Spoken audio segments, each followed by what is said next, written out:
Hare Krishna, Hare Krishna, Krishna Krishna, Hare Hare, Hare Ram, Hare Rama, Rama Rama, Hare Krishna, Hare Krishna, Krishna Krishna, Hare Hare, Hare Ram, Hare Rama, Rama Rama, Hare Krishna, Hare Krishna, Krishna Krishna, Hare Hare, Ram, Hare Rama. Hare Hare, Hare Krishna, Hare Krishna, Hare Rama, Rama Rama, Hare Hare. Krishna Krishna, Hare Hare, Hare Rama, Rama Rama, Hare Hare. Hare Krishna, Krishna Krishna, Hare Rama, Rama Rama, Hare Hare. Hare Krishna, Krishna Krishna, Hare Hare.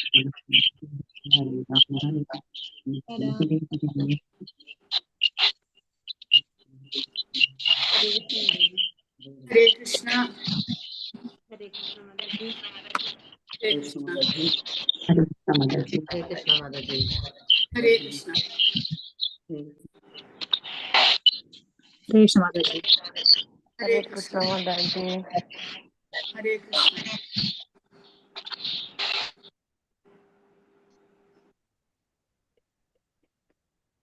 Om Namo Bhagavate Vasudevaya. Om Namo Bhagavate Vasudevaya. Om Namo Bhagavate Vasudevaya. Om Ajnanatimidandasya Jnananjana Shalakaya Chakshurunmilitam Yena Tasmai Shri Gurave Namaha. Shri Chaitanya Manobhishtam Sthapitam Yena Bhutale Swayam Rupa Kathamahyam Dadati Swapadantikam. Namo Om Vishnupadaya Krishna Preshtaya Bhutale Srimate Bhakti Vedanta Swami Niti Namine. Namaste Saraswate Deve Gauravani Pracharine Nirvishesha Shunyavadi Paschatya Deshatarine.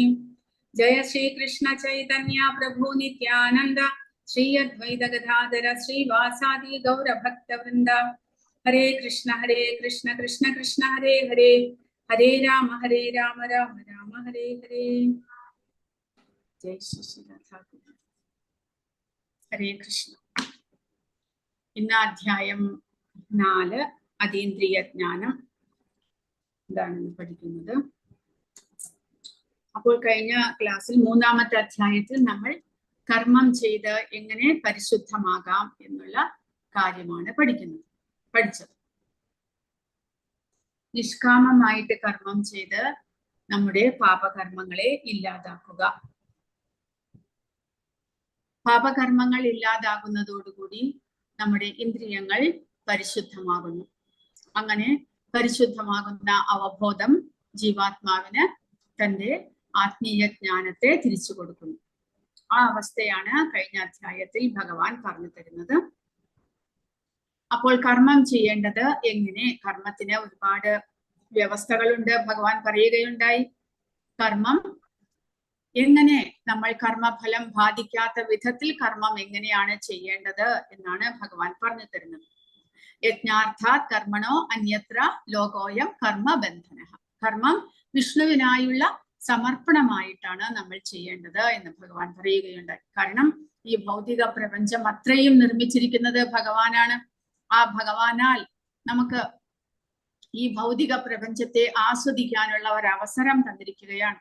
അപ്പോൾ ഭഗവാനാൽ നിർമ്മിക്കപ്പെട്ടിരിക്കുന്ന ഈ ഭൗതിക പ്രപഞ്ചത്തിലെ എല്ലാ വസ്തുക്കളും ആദ്യം നമ്മൾ ഭഗവാന് സമർപ്പിച്ച് അദ്ദേഹത്തിന്റെ പ്രസാദമായിട്ട് നമ്മൾ സ്വീകരിക്കേണ്ടതാണ്. ഇല്ല എന്നുണ്ടെങ്കിൽ ലോകോയം കർമ്മബന്ധന, കർമ്മത്തിൽ നമ്മൾ ബന്ധനസ്ഥരായി തീരുന്നു. കർമ്മത്തിൽ ബന്ധനസ്ഥരായി തീരുന്നു എന്ന് പറയുമ്പോൾ ആ കർമ്മത്തിന്റെ ഫലം അനുഭവിക്കാനായിട്ട്, സുഖദുഃഖങ്ങൾ അനുഭവിക്കാനായിട്ട് നമുക്ക് വീണ്ടും വീണ്ടും ജനിക്കേണ്ടതായിട്ട് വരുന്നു. അപ്പോൾ യജ്ഞശിഷ്ടാശിന സന്തോ മുച്യന്തേ സർവകിൽബിഷൈഹി. ഭഗവാൻ അർപ്പിച്ച പ്രസാദമായിട്ട് നമ്മൾ എല്ലാം സ്വീകരിക്കുന്നതോടുകൂടി മുച്യന്തേ സർവകിൽബിഷൈഹി, എല്ലാ പാപകർമ്മ ഫലങ്ങളും നമ്മിൽ നിന്ന് ഇല്ലാതാകുന്നു. നേരെ മറിച്ച് നമുക്ക് വേണ്ടി മാത്രം നമ്മൾ ജീവിക്കുമ്പോൾ യജ്ഞാർത്ഥാത് കർമ്മണോ യജ്ഞശിഷ്ടാശിന സന്തോ മുച്യന്തേ സർവകിൽബിഷൈഹി ഭുഞ്ചതേ തേ ത്വഖം പാപ. ഭുഞ്ചതേ കഴിക്കുകയാണ്, അല്ലെങ്കിൽ നമ്മൾ അനുഭവിക്കുകയാണ്. എന്ത്? പാപം. എന്തുകൊണ്ട്? ഏ പചന്തി ആത്മകാരണാത്, അവനവന് വേണ്ടി മാത്രം ഉണ്ടാക്കുന്നവൻ കർമ്മഫലം അല്ലെങ്കിൽ പാപകർമ്മങ്ങളെ ഭുജിക്കുകയാണ് ചെയ്യുന്നത് എന്ന് ഭഗവാൻ പറയുന്നു. അതായത് നമുക്ക് വേണ്ടി മാത്രം നമ്മൾ ജീവിക്കുമ്പോൾ, ഭഗവാനെ മറന്നുകൊണ്ടുള്ള ഒരു ജീവിതം, ഭഗവാന് സമർപ്പിതമല്ലാത്ത ഒരു ജീവിതം, അത് നമ്മളെ പാപകർമ്മങ്ങൾ അനുഭവിക്കാനായിട്ട് പ്രേരിപ്പിക്കുന്നു. അതാണ് നമ്മൾ ദുരിതങ്ങളും ക്ലേശങ്ങളും ആദി വ്യാധി മുതലായവ അനുഭവിക്കാനുള്ള കാരണമായിട്ട് നമ്മൾ മനസ്സിലാക്കേണ്ടത്. കാരണം ഇവിടെ ഈ ഭൗതിക പ്രപഞ്ചത്തിന്റെ നിയമം തന്നെ അങ്ങനെയാണ്. കാരണം നമ്മൾ ഒരു എക്സാമ്പിൾ ആയിട്ട് നമ്മളൊരു വാടക വീട്ടിൽ താമസിക്കുക എന്ന് വിചാരിക്കുക. നമ്മൾ ഒരിക്കലും ആ വീട് നമ്മുടേതാണ് എന്ന് വിചാരിക്കുകയില്ല. കാരണം അതിന്റെ ഒരു ഉടമസ്ഥൻ വേറെയുണ്ട്. ആ വീടിനെ മാക്സിമം നമ്മൾ സംരക്ഷിക്കുന്നു. അവിടെ ഒന്നും വൃത്തികേടാക്കാതെ, അവിടെയുള്ള ഉപകരണങ്ങളൊന്നും കേടുവരുത്താതെ, ഇത് നമുക്ക് ഒരു ദിവസം തിരിച്ചു കൊടുക്കാനുള്ളതാണ് എന്നുള്ള ഒരു ബോധം നമ്മുടെ ഉള്ളിൽ ഉണ്ടാകും. പക്ഷേ എന്തുകൊണ്ട് ഈ ഭൗതിക പ്രപഞ്ചത്തെ നമ്മൾ അങ്ങനെ ചിന്തിക്കുന്നില്ല? കാരണം ഇതെല്ലാം നമ്മുടേതാണ് എന്നുള്ള ഒരു ചിന്താഗതിയാണ് നമുക്കുള്ളത്. ഇത് എന്റേതാണ്. പക്ഷേ ഭഗവത്ഗീതയിലൂടെ ഭഗവാൻ പറയുന്നത് ഈ ശരീരം കൂടെ നമ്മുടേതല്ല. ഭൗതിക പ്രകൃതിയിലെ 24 മൂലകങ്ങളാൽ ഉണ്ടാക്കപ്പെട്ടിട്ടുള്ള ഈ ശരീരവും കൂടെ പ്രകൃതിയുടേതാണ്. പ്രകൃതി ആരുടെ ശക്തിയാണ്? ഭഗവാന്റെ ശക്തി. അപ്പോൾ അതും കൂടെ ഭഗവാന്റെ സ്വത്താണ് എന്ന് മനസ്സിലാക്കാം. നമ്മുടേത് അല്ലെങ്കിൽ ജീവാത്മാവിൻ്റെത് എന്ന് സ്വന്തമായിട്ട് പറയാനായിട്ട് ഇവിടെ ഒന്നും തന്നെ ഇല്ല. അത് മനസ്സിലാക്കിക്കൊണ്ട് നമ്മൾ ജീവിക്കുകയാണെങ്കിൽ എല്ലാം ഭഗവാന്റേതാണ്. ഭഗവാൻ നമുക്ക് കടമായിട്ട് തന്നിരിക്കുന്നു. എന്തിനു വേണ്ടിയിട്ട്?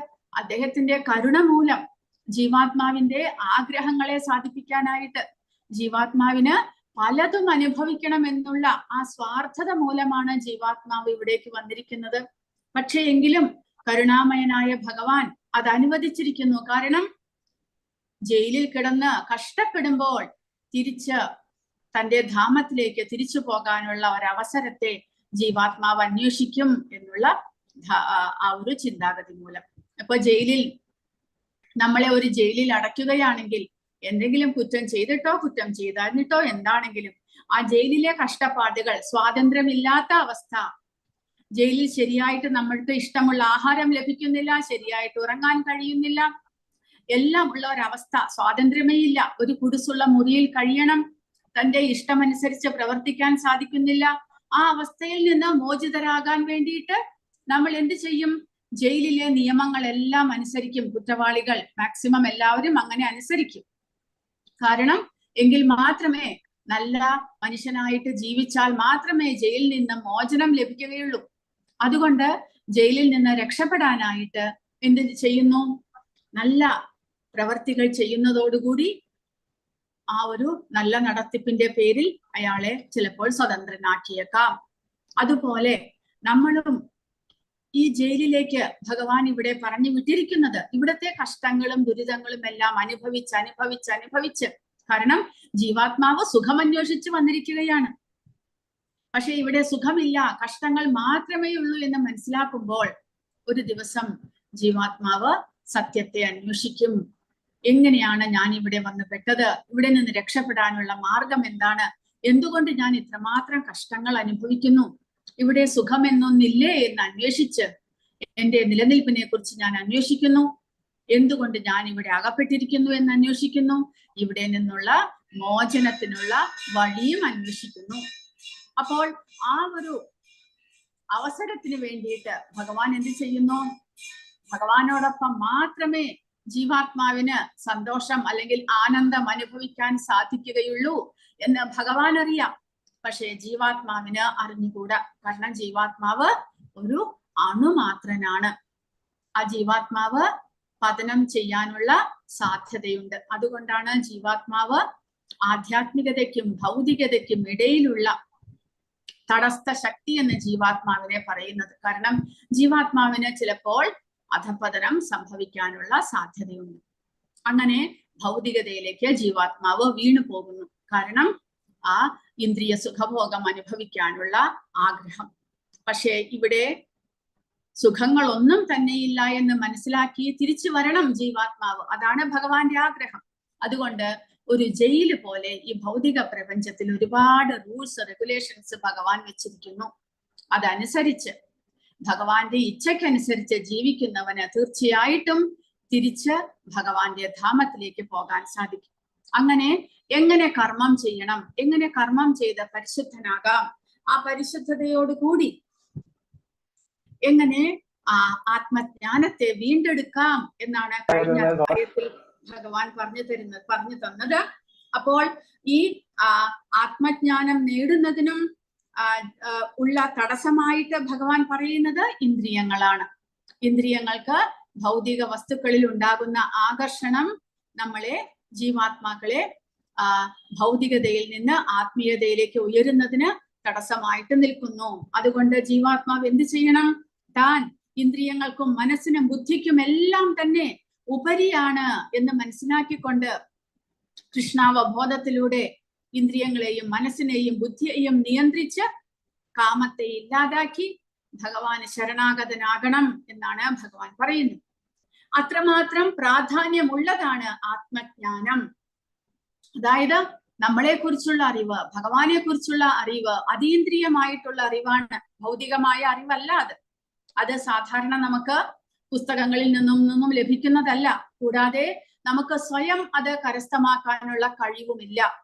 കാരണം നമ്മളുടെ ഇന്ദ്രിയങ്ങൾ പരിധിയുള്ളവയാണ്. അവയ്ക്ക് ഭൗതികമായ വസ്തുക്കളെ കുറിച്ച് ഗ്രഹിക്കാനുള്ള കഴിവുണ്ട് സ്വമേധയാ. പക്ഷേ ആത്മീയ ജ്ഞാനം ഗ്രഹിക്കണമെങ്കിൽ നമുക്ക് ഒരു ഗുരുവിന്റെ സഹായം ആവശ്യമുണ്ട്. അതിനുള്ള വഴികളെല്ലാം നമ്മൾ കണ്ടുപിടിക്കണം. ആ ഗുരുവിന്റെ സഹായത്തോടുകൂടി ആ ശിഷ്യ പരമ്പരയിലൂടെ മുൻപിലുള്ള ആചാര്യന്മാരുടെ കാലടികളെ പിന്തുടർന്ന് വേണം നമുക്ക് ആത്മീയ ജ്ഞാനം കരസ്ഥമാക്കാൻ. കൂടാതെ ആ ആത്മീയ ജ്ഞാനം കരസ്ഥമാക്കുന്നതോടുകൂടി ആ ജീവാത്മാവിന് എന്തെല്ലാം മാറ്റങ്ങൾ ഉണ്ടാകുന്നു, അതിന്റെ ഗുണം എന്താണ്, എല്ലാം ഭഗവാൻ ഈ അധ്യായത്തിൽ പറഞ്ഞു തരുന്നു. അതീന്ദ്രിയമായ ജ്ഞാനമാണത്. അതീന്ദ്രിയം എന്ന് പറയുമ്പോൾ ഭൗതികത ഒട്ടും തന്നെ തീണ്ടാത്ത പൂർണ്ണമായും പരിശുദ്ധമായ ആത്മീയമായിട്ടുള്ള ജ്ഞാനം. അതെന്താണ്, അതെങ്ങനെ കരസ്ഥമാക്കാം എന്നെല്ലാം ഈ അധ്യായത്തിൽ ഭഗവാൻ പറഞ്ഞു തരികയാണ്. ശ്രീ ഭഗവാൻ ഉവാച ഇമം വിവസ്വതേ യോഗം പ്രോക്തവാനഹമവ്യയം വിവസ്വാൻ മനവേ പ്രാഹ മനുരിക്ഷാകവേ ബ്രവീത്. ഭഗവാൻ പറഞ്ഞു,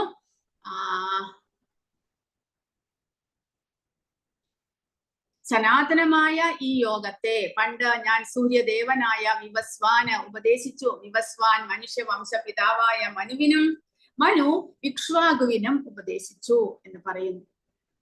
സനാതനമായ ഈ യോഗത്തെ അവ്യയം എന്ന് ഭഗവാൻ പറഞ്ഞിരിക്കുന്നു. അവ്യയമാണ്, ഒരിക്കലും നശിക്കാത്തതാണ് ഈ യോഗം. യോഗം എന്ന് പറഞ്ഞാൽ, ഹരേ കൃഷ്ണ, ആരാണ് പറയുക? യോഗം എന്ന് പറഞ്ഞാൽ അതിന്റെ അർത്ഥം എന്താണ്? ഹരേ കൃഷ്ണ. ഭഗവാനുമായി ബന്ധപ്പെടുക, അതിനെ യോഗം എന്ന് പറയുന്നു. അപ്പോൾ ഭഗവാനുമായിട്ട് നമുക്ക് പല വിധത്തിൽ ബന്ധപ്പെടാം എന്ന് ഈ അധ്യായത്തിൽ ഈ ഭഗവത്ഗീതയിൽ ഭഗവാൻ പറഞ്ഞു തരുന്നു. ഒന്ന്, കർമ്മയോഗത്തിലൂടെ പരിശുദ്ധനായി ജീവാത്മാവിന് ഭഗവാനുമായിട്ട് ബന്ധപ്പെടാം. ജ്ഞാനം സമ്പാദിച്ച് നമുക്ക് ഭഗവാനുമായിട്ട് ബന്ധപ്പെടാം.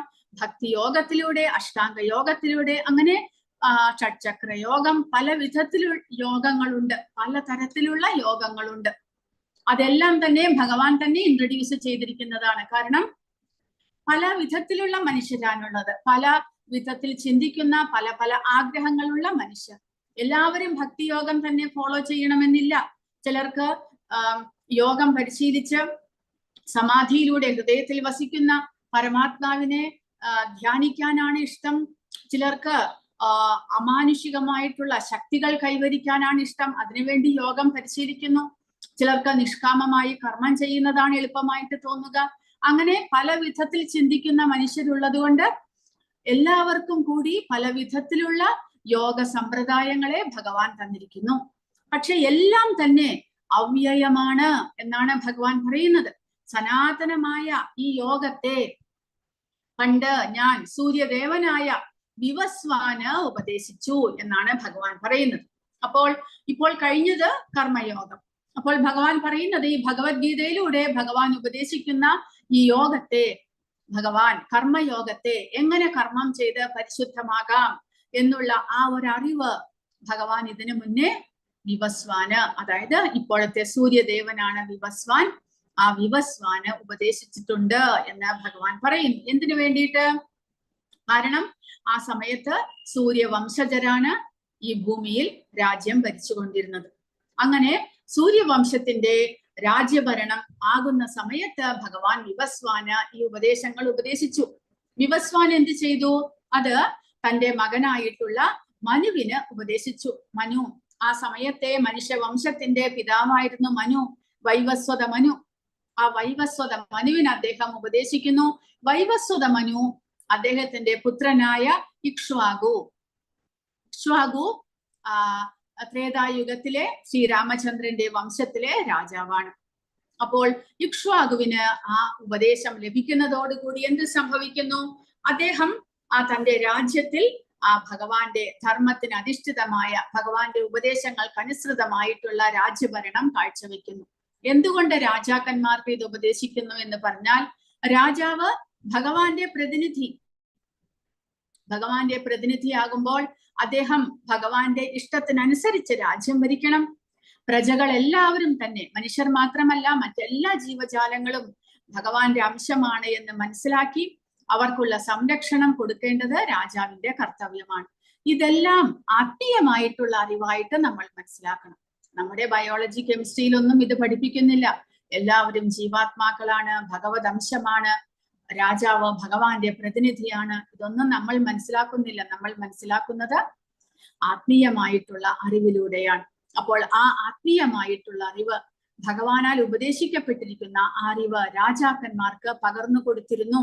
കാരണം അവർ രാജാവിന്റെ പ്രതിനിധിയായിട്ടാണ് രാജ്യം ഭരിക്കുന്നത്. അവരുടെ ഭരണത്തിന്റെ ഉദ്ദേശം തന്നെ മനുഷ്യജന്മം ലഭിച്ച് ഭൗതിക പ്രകൃതിയിൽ വന്നിരിക്കുന്ന എല്ലാ ജീവാത്മാക്കളെയും ഉദ്ധരിക്കുക. കാരണം ഭഗവാന്റെ ഇച്ഛ അതാണ്. ഭഗവാൻ ആഗ്രഹിക്കുന്നു നമ്മൾ എല്ലാവരും തിരിച്ച് അദ്ദേഹത്തിന്റെ ധാമത്തിലേക്ക് പോകണമെന്ന്. അപ്പോൾ അങ്ങനെ ഭഗവാന്റെ ആ ഉപദേശം ആ പരമ്പരയിലൂടെ രാജാക്കന്മാരിലേക്ക് എത്തിയിരുന്നു എന്നാണ് ഭഗവാൻ പറയുന്നത്. അങ്ങനെ ഭഗവാൻ കൃഷ്ണൻ വിവസ്വാന് ഉപദേശങ്ങൾ കൊടുത്തത് എത്ര വർഷങ്ങൾക്ക് മുന്നേ? നമ്മൾ ഇവിടെ പ്രഭുപാദ കണക്ക് കൂട്ടി പറഞ്ഞിരിക്കുന്നു. കാരണം 120 ദശലക്ഷം വർഷങ്ങൾക്ക് മുന്നാണ് ഭഗവാൻ കൃഷ്ണൻ വിവസ്വാന് ഈ ഉപദേശങ്ങൾ കൊടുത്തിരിക്കുന്നത്. കാരണം അദ്ദേഹം പറയുന്നത്, ഭഗവാൻ തന്റെ ശിഷ്യനായ വിവസ്വാന് ഗീത ഉപദേശിച്ചത് മനു ജനിക്കുന്നതിന് മുൻപാണ് എന്ന് കരുതുന്ന പക്ഷം, അതായത് വിവസ്വാന് മകൻ വൈവസ്വത മനു ജനിക്കുന്നതിന് മുന്നെയാണ് ഭഗവാൻ സൂര്യദേവന് ഈ ഉപദേശങ്ങൾ കൊടുത്തിരുന്നത് എന്ന് വിചാരിക്കുകയാണെങ്കിൽ, മനുവിന്റെ വാഴ്ചക്കാലം 12,04,00,000 വർഷങ്ങളായിരുന്നു. അപ്പോൾ അതിനു മുന്നെയാണ് ഇത് ഉപദേശിച്ചത് എന്ന് വിചാരിക്കുകയാണെങ്കിൽ, മനുവിന്റെ വാഴ്ചക്കാലം 30,53,00,000. അതിൽ ഇപ്പോൾ 12,04,00,000 വർഷങ്ങൾ കഴിഞ്ഞു പോയിരിക്കുന്നു. അങ്ങനെ വിചാരിക്കുകയാണെങ്കിൽ ഈ സംഭവം, അതായത് ഭഗവാൻ കൃഷ്ണൻ ഉപദേശം കൊടുത്തത് 12,04,00,000 വർഷങ്ങൾക്ക് മുന്നേ ആയിരിക്കണം. അതായത് 120 ദശലക്ഷം വർഷങ്ങൾക്ക് മുന്നേ ആയിരിക്കണം എന്ന് നമ്മൾ കരുതണം എന്ന് പ്രഭുപാദ ഇവിടെ കൊടുത്തിരിക്കുന്നു. അപ്പോൾ കൃഷ്ണൻ വിവസ്വാൻ ഉപദേശിച്ചത് 120 ദശലക്ഷം വർഷങ്ങൾക്ക് മുന്നേ, വിവസ്വാൻ മനുവിന് 2 ദശലക്ഷം വർഷങ്ങൾക്ക് മുന്നേ ഉപദേശിച്ചിരിക്കുന്നു. മനു അദ്ദേഹത്തിന്റെ മകൻ ഇക്ഷ്വാകു രാജ്യഭാരം ഏറ്റെടുത്തപ്പോൾ അദ്ദേഹത്തിന് ഉപദേശിച്ചിരിക്കുന്നു. അങ്ങനെ പരമ്പരയിലൂടെ ശിഷ്യ പരമ്പരയിലൂടെ ഈ ഭൂമിയിൽ ഈ ഭഗവാന്റെ ഉപദേശങ്ങൾ നിലനിന്നിരുന്നു. അതിനെയാണ് ധർമ്മത്തിൽ അധിഷ്ഠിതമായിട്ടുള്ള ഒരു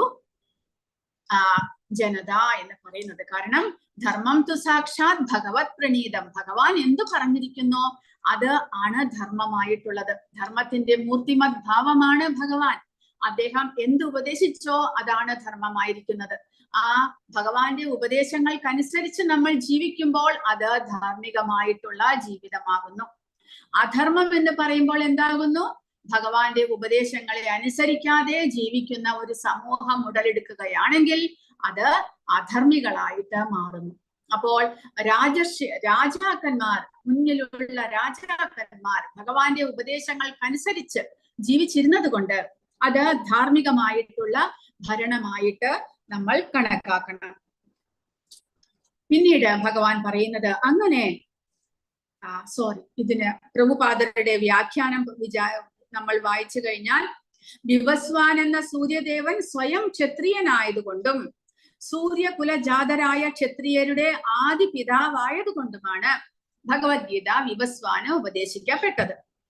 ഭഗവാൻ ഉപദേശിച്ചത് കൊണ്ട് ഗീത വേദങ്ങളെ പോലെ വിശിഷ്ടമാണ്, അപൗരുഷേയമാണ്, മനുഷ്യകൃതമല്ലാത്തത്. ആ ഒരു വാക്ക് നമ്മൾ പഠിച്ചിരിക്കണം, അപൗരുഷേയം. സോറി, എല്ലാവരും വീഡിയോ ഓൺ ചെയ്തിരിക്കണം, കാരണം നിങ്ങൾ ക്ലാസ്സിൽ ശ്രദ്ധിക്കുന്നുണ്ട് എന്ന് നമുക്ക് മനസ്സിലാകുന്നില്ല. അതുകൊണ്ട് എല്ലാവരും വീഡിയോ ഓൺ ചെയ്യണം. അപ്പോൾ അപൗരുഷേയം എന്ന് പറയുമ്പോൾ മനുഷ്യകൃതമല്ലാത്തത്, അല്ലെങ്കിൽ 3 ഗുണങ്ങൾ തീണ്ടാത്തത് എന്ന് മനസ്സിലാക്കണം. ഭഗവാന്റെ ഉപദേശങ്ങൾ അല്ലെങ്കിൽ ആത്മീയമായിട്ടുള്ള ഉപദേശങ്ങളെല്ലാം തന്നെ ഇതുപോലെ 3 ഗുണങ്ങൾ, അതായത് സാത്വിക, രാജസിക, താമസിക ഗുണങ്ങൾ തീണ്ടാത്ത ഒന്നുകിൽ ഋഷിമാർ അല്ലെങ്കിൽ ഭഗവാൻ ഉപദേശിച്ചതാണ്. കാരണം മനുഷ്യർ, സാധാരണ മനുഷ്യരാകുമ്പോൾ അവർക്ക് 4 വിധത്തിലുള്ള കുറ്റങ്ങൾ, കുറവുകൾ ഉണ്ട്. ഏതൊക്കെയാണത്? ആർക്കാണ് അറിയുക? 4 വിധത്തിലുള്ള കുറവുകൾ, നമുക്കുള്ള 4 വിധത്തിലുള്ള കുറവുകൾ ഏതൊക്കെയാണ്? ഹരേ കൃഷ്ണ. അപൂർണമായ ഇന്ദ്രിയങ്ങൾ, ചതിക്കാനുള്ള പ്രവണത, തെറ്റ്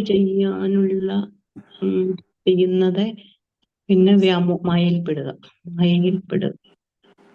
കറക്റ്റ് മാതാജി.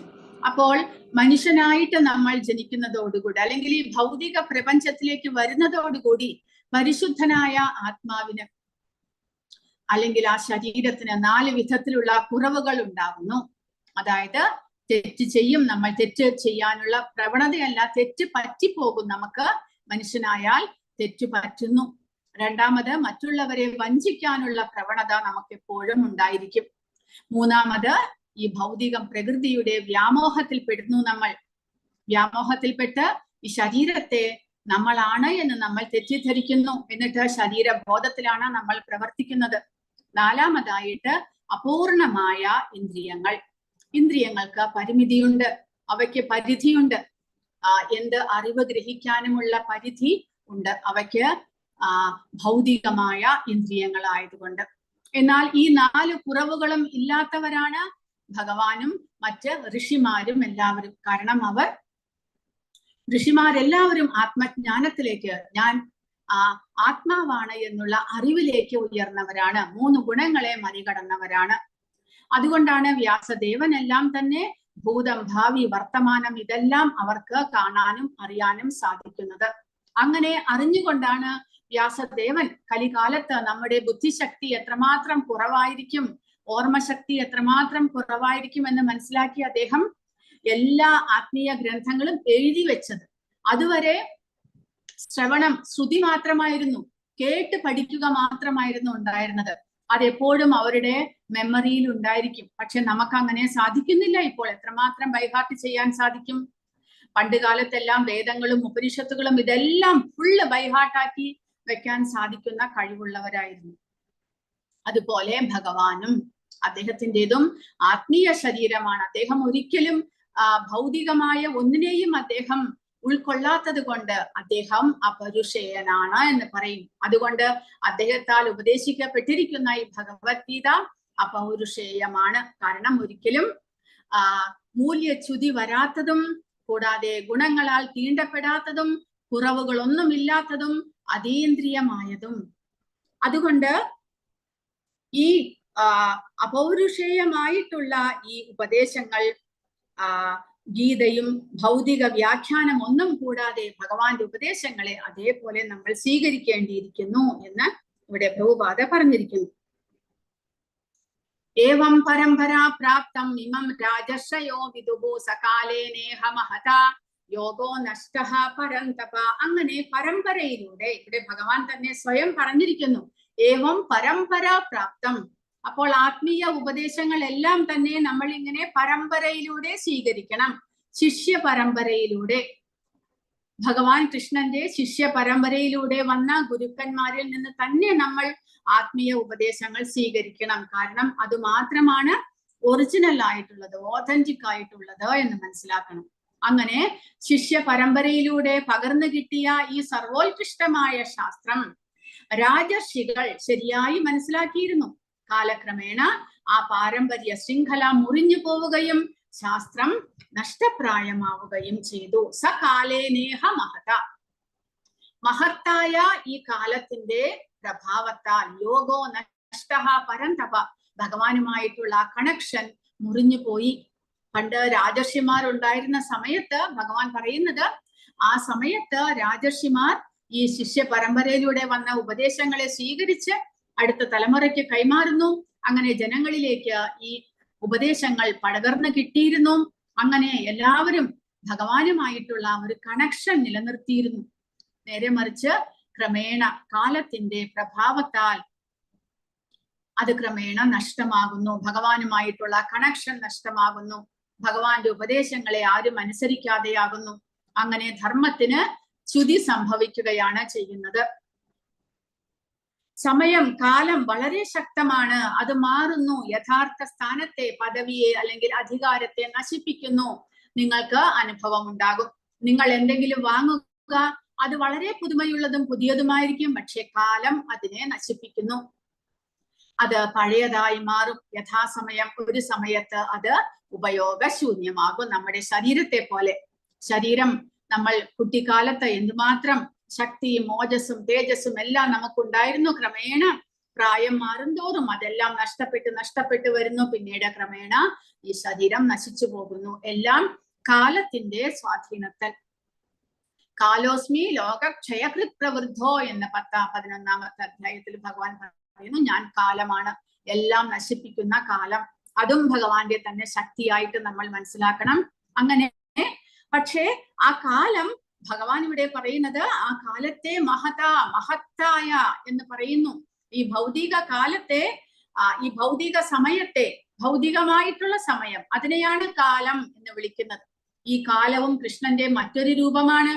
അതിനാൽ കാലേ നേഹ മഹത, അതിനെ മഹത്തായ എന്ന് വിളിക്കുന്നു. കാരണം വളരെ ശക്തമാണ്. ഭഗവാന്റെ തന്നെ ശക്തിയാണ്, ഊർജമാണ് കാലവും. അതുകൊണ്ട് വളരെയധികം ശക്തിയുണ്ട് അതിന്.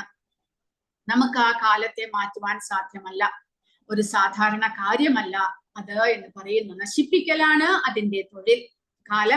കാലത്തിന്റെ പ്രഭാവത്തിലാണ് എല്ലാം തന്നെ പുതിയതായിട്ട് കാണപ്പെടുന്നതെല്ലാം ക്രമേണ നശിച്ചു പോകുന്നത് എന്ന് നമ്മൾ മനസ്സിലാക്കണം. കൂടാതെ ഇവിടെ രാജർഷികൾ എന്ന് വിളിച്ചിരിക്കുന്നതിന്റെ കാരണം, രാജാക്കന്മാരാണെങ്കിലും അവർ ഇന്ദ്രിയ സുഖഭോഗങ്ങളിൽ മുഴുകി, തങ്ങൾക്കുള്ള ഐശ്വര്യത്തിൽ മുഴുകി, എല്ലാം മറന്ന് ജീവിക്കുകയല്ല അവർ ചെയ്യുന്നത്. പിന്നെയോ ഋഷി തുല്യമായ ജീവിതം. കാരണം അവരും ഈ യോഗം പരിശീലിക്കുന്നു. സമയമാകുമ്പോൾ അവരുടെ മക്കൾ വലുതായി കഴിഞ്ഞാൽ ഒരു നിമിഷ നേരം കൊണ്ട് എല്ലാം ഉപേക്ഷിച്ച് തന്റെ മക്കളെ രാജാധികാരികളാക്കി അവർക്ക് കാട്ടിൽ പോയി തപസ് ചെയ്യാനുള്ള ആ മാനസികമായിട്ടുള്ള കരുത്തുണ്ടായിരുന്നു. അല്ലാതെ എല്ലാം മറന്ന് തന്റെ മരണം വരെ ഈ രാജകീയ സുഖം അനുഭവിച്ചുകൊണ്ട് പട്ടാരത്തിൽ താമസിക്കുകയല്ല അവർ ചെയ്യുന്നത്. അവർക്ക് തന്റെ രാജ്യഭരണം മക്കൾക്ക് കൊടുത്ത് പിന്നീടുള്ള സമയം ഭഗവാന്റെ സേവകൾ ചെയ്ത് തന്റെ ആത്മാവിനെ പരിശുദ്ധീകരിക്കണം, ഭഗവാന്റെ ധാമത്തിലേക്ക് പോകണം എന്നുള്ള അറിവുണ്ടായിരുന്നു. അങ്ങനെ അവർ ചെറുപ്പം മുതൽക്കേ അതെല്ലാം പരിശീലിച്ചു വന്നിരുന്നു. ഭാഗവതത്തിൽ ഗഡ്വാങ്ക എന്നുള്ള ഒരു രാജാവിന്റെ, ഈ ഇക്ഷ്വാകുവിന്റെ വംശത്തിലെ തന്നെ ഒരു രാജാവായിരുന്നു ഗഡ്വാങ്കൻ. ആ സമയത്ത് ദേവലോകത്ത് അസുരന്മാരുടെ ആക്രമണം ഉണ്ടാകുമ്പോൾ അവർ ഈ ഭൂമിയിൽ നിന്ന് രാജാക്കന്മാരെ അങ്ങോട്ട് വിളിക്കുന്നു, നല്ല കഴിവുള്ള രാജാക്കന്മാർ. അങ്ങനെ ഈ ഗഡ്വാങ്ക രാജാവിനെയും ഇന്ദ്രദേവൻ സ്വർഗത്തിലേക്ക് വിളിച്ച് അസുരന്മാരുമായിട്ട് യുദ്ധം ചെയ്യാനായിട്ട് സഹായിക്കാൻ വിളിക്കുന്നു. അപ്പോൾ ഒരുപാട് വർഷങ്ങൾ അങ്ങനെ യുദ്ധം ചെയ്ത് അവസാനം അസുരന്മാരെല്ലാം പിന്തിരിഞ്ഞു പോയപ്പോൾ ദേവന്മാർക്ക് വളരെ സന്തോഷമായി. ഗഡ്വാങ്ക മഹാരാജാവിനോട് എന്ത് വരമാണ് വേണ്ടത് എന്ന് ചോദിക്കുന്നു. അദ്ദേഹം ചോദിക്കുന്നത്, എനിക്കിനി എത്ര കാലം ആയുസ്സുണ്ട് എന്നാണ്. അപ്പോൾ ദേവന്മാർ നോക്കിയിട്ട് കാൽക്കുലേറ്റ് ചെയ്ത് പറയുന്നത്, അങ്ങേക്ക് ഒരു മുഹൂർത്തം, അത്ര മാത്രമേ ആയുസ്സുള്ളൂ. ഒരു മുഹൂർത്തം എന്ന് പറയുമ്പോൾ 45 നിമിഷം എന്നാണ് പ്രഭുപാദ പറയുന്നത്. 45 നിമിഷമേ ആയുസ്സുള്ളൂ എന്ന് പറഞ്ഞപ്പോൾ അദ്ദേഹം എന്താണ് ആവശ്യപ്പെടുന്നത്? എന്നെ ഉടനടി ഭൂമിയിലേക്ക് കൊണ്ടുവിടണം. കാരണം സ്വർഗത്തിലെയും ഭൂമിയിലെയും സമയം വ്യത്യാസമുണ്ട്. സ്വർഗത്തിൽ വളരെ നീണ്ട കാലയളവാണെങ്കിൽ ഭൂമിയിൽ അത് കുറവ് മാത്രമേ ഉള്ളൂ. ഭൂമിയുടെ നമ്മുടെ ഒരു വർഷമാണ് അവർക്ക് ഒരു പകലും രാത്രിയുമായിട്ട് കണക്കാക്കുന്നത്. അതുകൊണ്ട് അദ്ദേഹം വേഗം തന്നെ ഭൂമിയിലേക്ക് വരുന്നു. ആ ഒരു മുഹൂർത്തത്തിൽ അദ്ദേഹം തന്റെ ആത്മാവിനെ അജ്ഞാനത്തിലേക്ക് ഉയർത്തുന്നു. ശരീരബോധത്തിൽ നിന്ന് അദ്ദേഹം മുക്തനാകുന്നു. ഹൃദയത്തിൽ ആ പരമാത്മാവിനെ ധ്യാനിച്ച് സമാധിയിലേക്ക് അദ്ദേഹത്തിന് പോകാൻ സാധിക്കുന്നു. ആ ഒരു മുഹൂർത്തം കൊണ്ട് അദ്ദേഹം ഭഗവാന്റെ ധാമത്തിലേക്ക് അദ്ദേഹം പോകുന്നു. അപ്പോൾ അതെങ്ങനെ സാധിക്കുന്നു അവർക്ക് എന്ന് ചോദിച്ചു കഴിഞ്ഞാൽ, പരിശീലനം, ഗുരുകുലത്തിലെ പരിശീലനം. വെറും രാജാവായിട്ട് സുഖഭോഗങ്ങൾ അനുഭവിക്കാനല്ല അവരെ പഠിപ്പിക്കുന്നത്. പിന്നെയോ ആദ്യം ആത്മജ്ഞാനമാണ് അവർക്ക് കൊടുക്കുന്നത്. താൻ ആരാണ് എന്ന് മനസ്സിലാക്കി ഈ രാജകീയമായിട്ടുള്ള ചുമതലകൾ അവരുടെ കർത്തവ്യമാണ് എന്ന് മനസ്സിലാക്കി കൊടുത്ത് ഭഗവാനെ ആരാധിക്കുന്നതും സേവിക്കുന്നതുമാണ് അവരുടെ പ്രധാനമായിട്ടുള്ള ധർമ്മം എന്ന് മനസ്സിലാക്കി കൊടുക്കുന്നു. അതുകൊണ്ട് അങ്ങനെയുള്ളവരെ രാജർഷികൾ എന്ന് വിളിക്കുന്നു.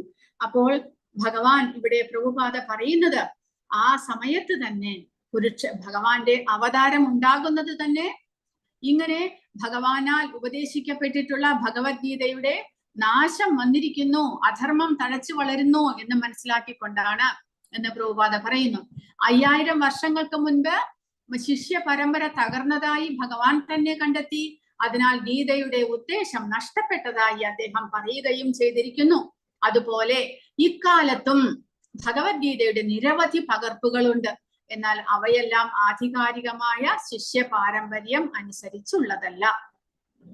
അതുകൊണ്ട് പരമ്പരാഗതമായ വിധത്തിൽ ഇംഗ്ലീഷിലുള്ള ഭഗവത്ഗീതയുടെ ഒരു പതിപ്പിന്റെ വലിയ ആവശ്യമുള്ളതിനാൽ ആ മഹത്തായ ലക്ഷ്യം മുൻനിർത്തിക്കൊണ്ടുള്ള ഒരു ഉദ്യമമാണ് ഇത്. അതായത് പ്രഭുപാദ ഭഗവത്ഗീത യഥാരൂപം എഴുതിയതിന്റെ ഉദ്ദേശമാണ് അദ്ദേഹം പറയുന്നത്. കാരണം എങ്ങനെ ഭഗവാൻ ദ്വാപരയുഗത്തിൽ അവതരിച്ചപ്പോൾ അദ്ദേഹത്താൽ ഉപദേശിക്കപ്പെട്ടിട്ടുള്ള ധാർമ്മികമായിട്ടുള്ള ഉപദേശങ്ങളെല്ലാം ഇല്ലാതായിരിക്കുന്നു എന്ന് മനസ്സിലാക്കി, അതുപോലെ പ്രഭുപാദരുടെ സമയത്ത് അനേകം ഭഗവത്ഗീതകളുടെ വ്യാഖ്യാനം ഉണ്ടായിരുന്നു. പക്ഷെ ഒന്നും തന്നെ ഓതന്റിക് ആയിരുന്നില്ല, ശിഷ്യ പരമ്പരയിലൂടെ വന്നതല്ല. അതുകൊണ്ട് അങ്ങനെയുള്ള ഒരു ഭഗവത്ഗീത യഥാരൂപത്തിന്റെ ആവശ്യം വന്നതുകൊണ്ട് അദ്ദേഹം ഇംഗ്ലീഷിൽ അങ്ങനെ ഒരു പകർപ്പുണ്ടാക്കി എന്നാണ് പറയുന്നത്. ഭഗവത്ഗീത മനുഷ്യവർഗത്തിന് മഹത്തായ വരദാനമാണ് എന്നത് സർവസമ്മതമാണ്. അതുകൊണ്ട് അദ്ദേഹം നമുക്ക് വേണ്ടിയിട്ട് ആ ശിഷ്യ പരമ്പരയിലൂടെയുള്ള ഒരു ഉപഹാരമായിട്ട് അദ്ദേഹം ഭഗവത്ഗീത യഥാരൂപം നമുക്ക് തന്നിരിക്കുന്നു. സയേവായം മയാ തേദ്യ യോഗ പ്രോക്ത പുരാതന ഭക്തോസി മേ സഖാ ചേതി രഹസ്യം ഭേദദുത്തമം. അങ്ങനെയുള്ള ആ യോഗം സ ഏവായം മയാ തേദ്യ, യോഗ പ്രോക്ത പുരാതന, യോഗം എപ്പോൾ പുരാതനമായിട്ടുള്ള ആ യോഗത്തെ ഭഗവാൻ എന്ത് പറയുന്നു? പുരാതനമായ ശാസ്ത്രം ഭഗവാൻ അർജുനന് വിവരിച്ചു കൊടുക്കുന്നു. എന്തുകൊണ്ട്? ഭക്തോസി മേ സഖാ ചേതി, ഭക്തനും എന്റെ സുഹൃത്തുമായതുകൊണ്ട്. അപ്പോൾ എങ്ങനെയാണ് നമ്മളും ഭഗവത്ഗീത പഠിക്കേണ്ടത്? ഭഗവാന്റെ ഭക്തരായിട്ട്. കാരണം അപ്പോൾ മാത്രമേ ഭഗവാനാൽ ഉപദേശിക്കപ്പെട്ടിട്ടുള്ള ഈ രഹസ്യമായിട്ടുള്ള ഉപദേശങ്ങൾ നമുക്കും മനസ്സിലാക്കാനായിട്ട് സാധിക്കുകയുള്ളൂ. ആദ്യം ഭഗവാന്റെ ഭക്തനാകണം. ഭഗവാന്റെ ഇച്ഛപ്രകാരം ജീവിക്കാൻ നമ്മുടെ ഉള്ളിൽ സമ്മതം ഉണ്ടാകണം, ഭഗവാനിൽ വിശ്വാസം ഉണ്ടാകണം. അതിനുശേഷം ഭഗവത്ഗീത പഠിക്കാൻ ഇറങ്ങുക. കാരണം അപ്പോൾ മാത്രമേ ഭഗവാന്റെ ഉപദേശങ്ങളെ നമുക്ക് പൂർണ്ണമായി മനസ്സിലാക്കാൻ സാധിക്കുകയുള്ളൂ. നീ എന്റെ ഭക്തനും മിത്രവുമായതുകൊണ്ടാണ് പരമപുരുഷനുമായി ബന്ധപ്പെടുത്തുന്ന ഈ പുരാതന ശാസ്ത്രം ഞാൻ വിവരിച്ചു തരുന്നത്. അതുകൊണ്ട് അതീന്ദ്രിയമായ ഈ ഗുപ്തജ്ഞാനം, കാരണം ഇത് രഹസ്യമായിട്ടുള്ള അറിവാണ്, അതീന്ദ്രിയ ജ്ഞാനമാണ്.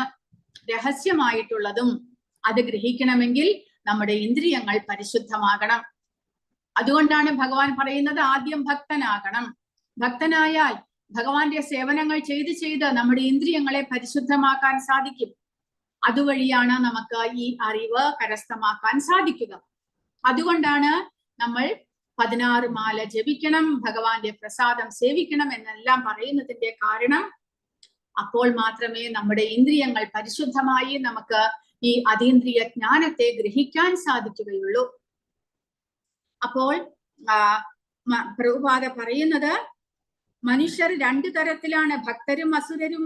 തന്റെ ഭക്തനായതുകൊണ്ടാണ് ഭഗവാൻ അർജുനനെ ഈ മഹത്തായ ശാസ്ത്രം പഠിക്കാൻ അധികാരിയായി സ്വീകരിച്ചത്. ഒരസുരന് ഈ രഹസ്യ ജ്ഞാനം ഗ്രഹിക്കാൻ സാധ്യമല്ല. അങ്ങനെ ശിഷ്യ പരമ്പരയിലൂടെ വരുന്ന ഈ അറിവ് ഭഗവാൻ പറയുന്നു ക്രമേണ അതില്ലാതായി. അത് വീണ്ടും ഭഗവാൻ അർജുനനെ ഉപദേശിക്കുകയാണ്. കാരണം വീണ്ടും ഈ സമൂഹത്തിൽ ആ ധർമ്മത്തെ പുനഃസ്ഥാപിക്കാൻ ഈ അറിവിന്റെ ആവശ്യമുണ്ട്. അതുകൊണ്ട് പക്ഷേ അർജുനന് സംശയമുണ്ടാകുകയാണ്. അത് എന്തുകൊണ്ടാണ് എന്ന് പ്രഭുപാദ പറയുന്നു. ഭഗവാനിൽ വിശ്വാസമില്ലാത്തത് കൊണ്ടാണ് അർജുനൻ ഇങ്ങനെ ചോദിക്കുന്നത്. ഒരിക്കലുമല്ല എന്ന് പ്രഭുപാദ പറയുന്നു.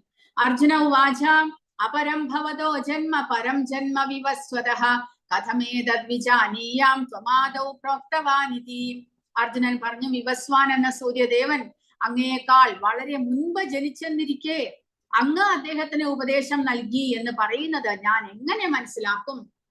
അപ്പോൾ ഭഗവാന്റെ ആ പ്രസ്താവനയെ അർജുനൻ ചോദ്യം ചെയ്യുകയാണ്. എങ്ങനെയാണ് ഞാനത് അങ്ങ് പറയുന്നത് സത്യമാണ് എന്ന് മനസ്സിലാക്കുന്നത്? കാരണം ഭഗവാൻ ദ്വാപരയുഗത്തിൽ അവതരിച്ചിരിക്കുന്നു. വിവസ്വാൻ ആണെങ്കിലോ എത്രയോ വർഷങ്ങൾക്ക് മുന്നേ തന്നെ വിവസ്വാൻ ഉണ്ട്. ത്രേതായുഗത്തിന് മുന്നേ ഉണ്ട് അദ്ദേഹം. അപ്പോൾ എങ്ങനെ വിവസ്വാന് ഭഗവാൻ ഉപദേശിച്ചു എന്ന് മനസ്സിലാക്കുന്നത്? അത് അർജുനന്റെ അവിശ്വാസമാണോ? അല്ല എന്നാണ് പ്രഭുപാദ പറയുന്നത്. പിന്നെയോ ഭഗവാനിൽ വിശ്വാസമില്ലാത്തവർക്ക് കൃഷ്ണനെ പരംപുരുഷനായ ഭഗവാനായി സ്വീകരിക്കാൻ ഇഷ്ടപ്പെടാത്ത അസുരന്മാർക്ക് വേണ്ടിയാണ് കൃഷ്ണനെ പറ്റി ഒന്നും അറിയാത്ത ഒരാളെ പോലെ അർജുനൻ ഇങ്ങനെ ചോദിക്കുന്നത്. കാരണം വരുന്ന കാലത്തിൽ ഭഗവാനെ ക്വസ്റ്റ്യൻ ചെയ്യാൻ ഒരുപാട് പേരുണ്ടാകും എന്ന് അർജുനൻ അറിയാം. അതുകൊണ്ട് ഭഗവാനെ കുറിച്ചുള്ള ഈ അറിവ് ഓതന്റിക് ആയിരിക്കണം. ഭഗവാനിൽ നിന്ന് തന്നെ ഭഗവാനെ കുറിച്ചുള്ള അറിവുകൾ പുറത്തേക്ക് വരണം. അതിനു വേണ്ടിയിട്ട് നമുക്ക് വേണ്ടിയിട്ട് നമ്മുടെ വിശ്വാസ്യതയ്ക്ക് വേണ്ടിയിട്ട് അർജുനൻ ഇങ്ങനെ ഒരു ചോദ്യം ചോദിക്കുന്നു എന്നാണ് പ്രഭുപാദ പറയുന്നത്. കൃഷ്ണന്റെ പരമാധികാരം ഏവരും അംഗീകരിക്കുന്നതാകയാൽ അദ്ദേഹം തന്നെ അത് സ്വയം വെളിവാക്കണം എന്നതായിരുന്നു അർജുനന്റെ ഉദ്ദേശം. അങ്ങനെ അർജുനൻ ഭഗവാനെ ചോദിക്കുമ്പോൾ ഭഗവാൻ എന്താണ് പറയുന്നത്? ശ്രീ ഭഗവാൻ ഉവാച ബഹൂനി മേ വ്യതീതാനി ജന്മാനി തവ ചാർജുന താന്യഹം വേദ സർവാണി നത്വം വേദ പരന്തപ. ഭഗവാൻ പറഞ്ഞു പരന്തപ എന്നുള്ളതിന്റെ അർത്ഥം അർജുനനെ ഭഗവാൻ പരന്തപ എന്ന് വിളിക്കുന്നത് ശത്രുക്കളെ കീഴടക്കുന്നവനെ, അതായത് ശത്രുക്കളുമായിട്ട് പൊരുതാൻ കഴിവുള്ള ഒരാൾ എന്ന അർത്ഥത്തിൽ. എനിക്കും നിനക്കും എണ്ണമറ്റ ജന്മങ്ങൾ കഴിഞ്ഞു പോയിരിക്കുന്നു, എനിക്ക് അതെല്ലാം ഓർമ്മിക്കാൻ കഴിയും, നിനക്ക് അത് സാധ്യമല്ല എന്ന് ഭഗവാൻ പറയുന്നു. കാരണം ഭഗവാനും അർജുനനും, കാരണം അർജുനൻ ഭഗവാന്റെ സുഹൃത്തായിട്ട് ആധ്യാത്മിക ലോകത്തിലും വാഴുന്നു.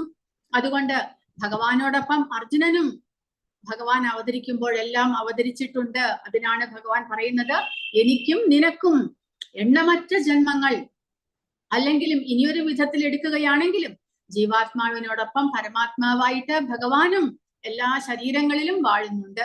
അങ്ങനെ ഭഗവാനും അനേകം ജന്മങ്ങൾ എടുത്തിരിക്കുന്നു, ജീവാത്മാക്കളും അനേകം ജന്മങ്ങൾ എടുത്തിരിക്കുന്നു.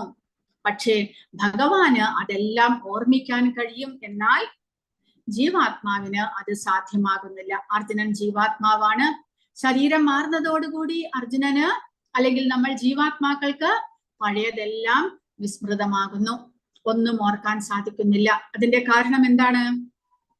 ആരാണ് അത് പറയുക? നമ്മുടെ ശരീരം മാറുന്നതോടുകൂടി നമ്മളെല്ലാം മറന്നു പോകാൻ കാരണം എന്താണ്? ഹരേ കൃഷ്ണ. ജീവാത്മാവ് ഒരു ശരീരം ഉപേക്ഷിക്കുമ്പോൾ അതിന് മുൻപുള്ള കാര്യങ്ങൾ അതോടെ മറന്നുപോകും. അടുത്ത ശരീരത്തിലേക്ക് പോകുമ്പോൾ അതിന് മുൻപുള്ള കാര്യങ്ങൾ മറന്നുപോകും. അതെ, റീസൺ, അതിന് കാരണം എന്താണ്? മായയുടെ പ്രഭാവം.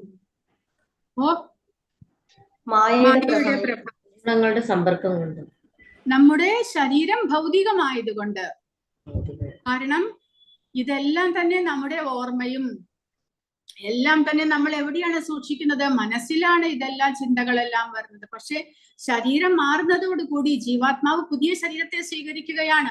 നമ്മുടെ ശരീരം ഭൗതികമായതുകൊണ്ട് അതൊന്നും തന്നെ നിലനിൽക്കുന്നില്ല. കാരണം ജീവാത്മാവിന് കർമ്മഫലം, ജീവാത്മാവ് ശരീരവുമായിട്ട് യാതൊരു ബന്ധവുമില്ല. ജീവാത്മാവ് കർമ്മം ചെയ്യുന്നില്ല, കർമ്മം ചെയ്യാൻ പ്രേരിപ്പിക്കുന്നില്ല എന്നെല്ലാം ഭഗവാൻ പറയുന്നുണ്ട്. ശരീരവുമായിട്ട് യാതൊരു ബന്ധവുമില്ലാത്തതാണ് ജീവാത്മാവ്. പിന്നെയോ ശരീരമാണല്ലേ പ്രവർത്തനങ്ങളെല്ലാം ചെയ്യുന്നത് ഗുണങ്ങളുടെ പ്രഭാവത്തിൽ. പുതിയ ശരീരം സ്വീകരിക്കുമ്പോൾ പഴയ ശരീരത്തിൽ ചെയ്തതെല്ലാം തന്നെ നമ്മൾ മറന്നു പോകുന്നു. കാരണം ശരീരം ഭൗതികമായതുകൊണ്ട് ആ ശരീരം നമ്മൾ ഉപേക്ഷിച്ചു കഴിഞ്ഞിരിക്കുന്നു. ഇനി പുതിയ ശരീരമാണ്. ആ പുതിയ ശരീരത്തിൽ ആ പഴയ കർമ്മങ്ങളെല്ലാം നിലനിൽക്കുന്നുണ്ടെങ്കിലും അതെല്ലാം ആ പ്രകൃതിയുടെ നിയമവശാൽ ജീവാത്മാവിന് അനുഭവിക്കേണ്ടതായിട്ട് വരുന്നു. പക്ഷെ അതൊന്നും തന്നെ എപ്പോൾ ചെയ്തു, എങ്ങനെ ചെയ്തു ഒന്നും തന്നെ നമുക്ക് ഓർക്കാൻ സാധിക്കുന്നില്ല. കാരണം അതെല്ലാം ഭൗതികമാണ് എന്നതാണ് നമ്മൾ മനസ്സിലാക്കേണ്ടത്. നമ്മുടെ ശരീരം ഭൗതികമായതുകൊണ്ട് നമുക്കതൊന്നും തന്നെ ഭൂതം, ഭാവി, വർത്തമാനം ഒന്നും തന്നെ ഓർക്കാൻ സാധിക്കുന്നില്ല. കാരണം ശരീരം പ്രവർത്തിക്കുന്നത് ഈ 3 ഗുണങ്ങളുടെ പ്രഭാവത്തിലാണ്. എല്ലാം തന്നെ ഭൗതികമാണ്.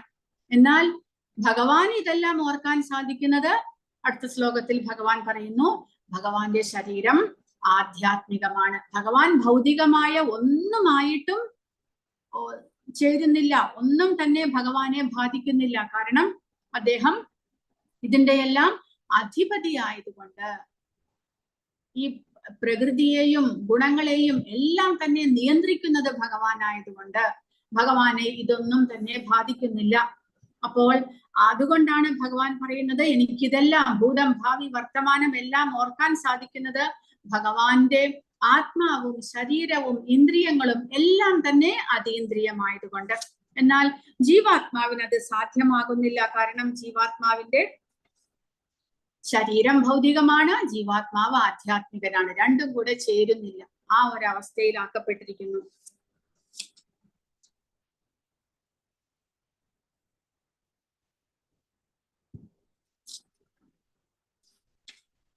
ശരീരം മാറുന്നതോടുകൂടി ജീവാത്മാവിന് മുൻജന്മ സ്മരണകളും നഷ്ടപ്പെടുന്നു എന്നത് ഇവിടെ ഓർമ്മിക്കേണ്ടിയിരിക്കുന്നു. പ്രഭുപാദ പറയുന്നു, ഭഗവാൻ തന്റെ സച്ചിദാനന്ദ രൂപം ഒരിക്കലും മാറ്റാത്തത് കൊണ്ട് അദ്ദേഹം എല്ലാം സ്മരിക്കുന്നു.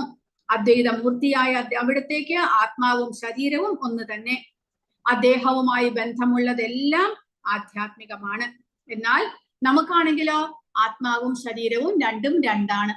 ഭഗവാന്റേത് ആത്മാവും ശരീരവും എല്ലാം ഒന്ന് തന്നെ. അതുകൊണ്ട് ആ ഓർമ്മ എപ്പോഴും നിലനിൽക്കുന്നു. എന്നാൽ നമ്മുടേത് ആത്മാവും ശരീരവും രണ്ടാണ്. അതുകൊണ്ട്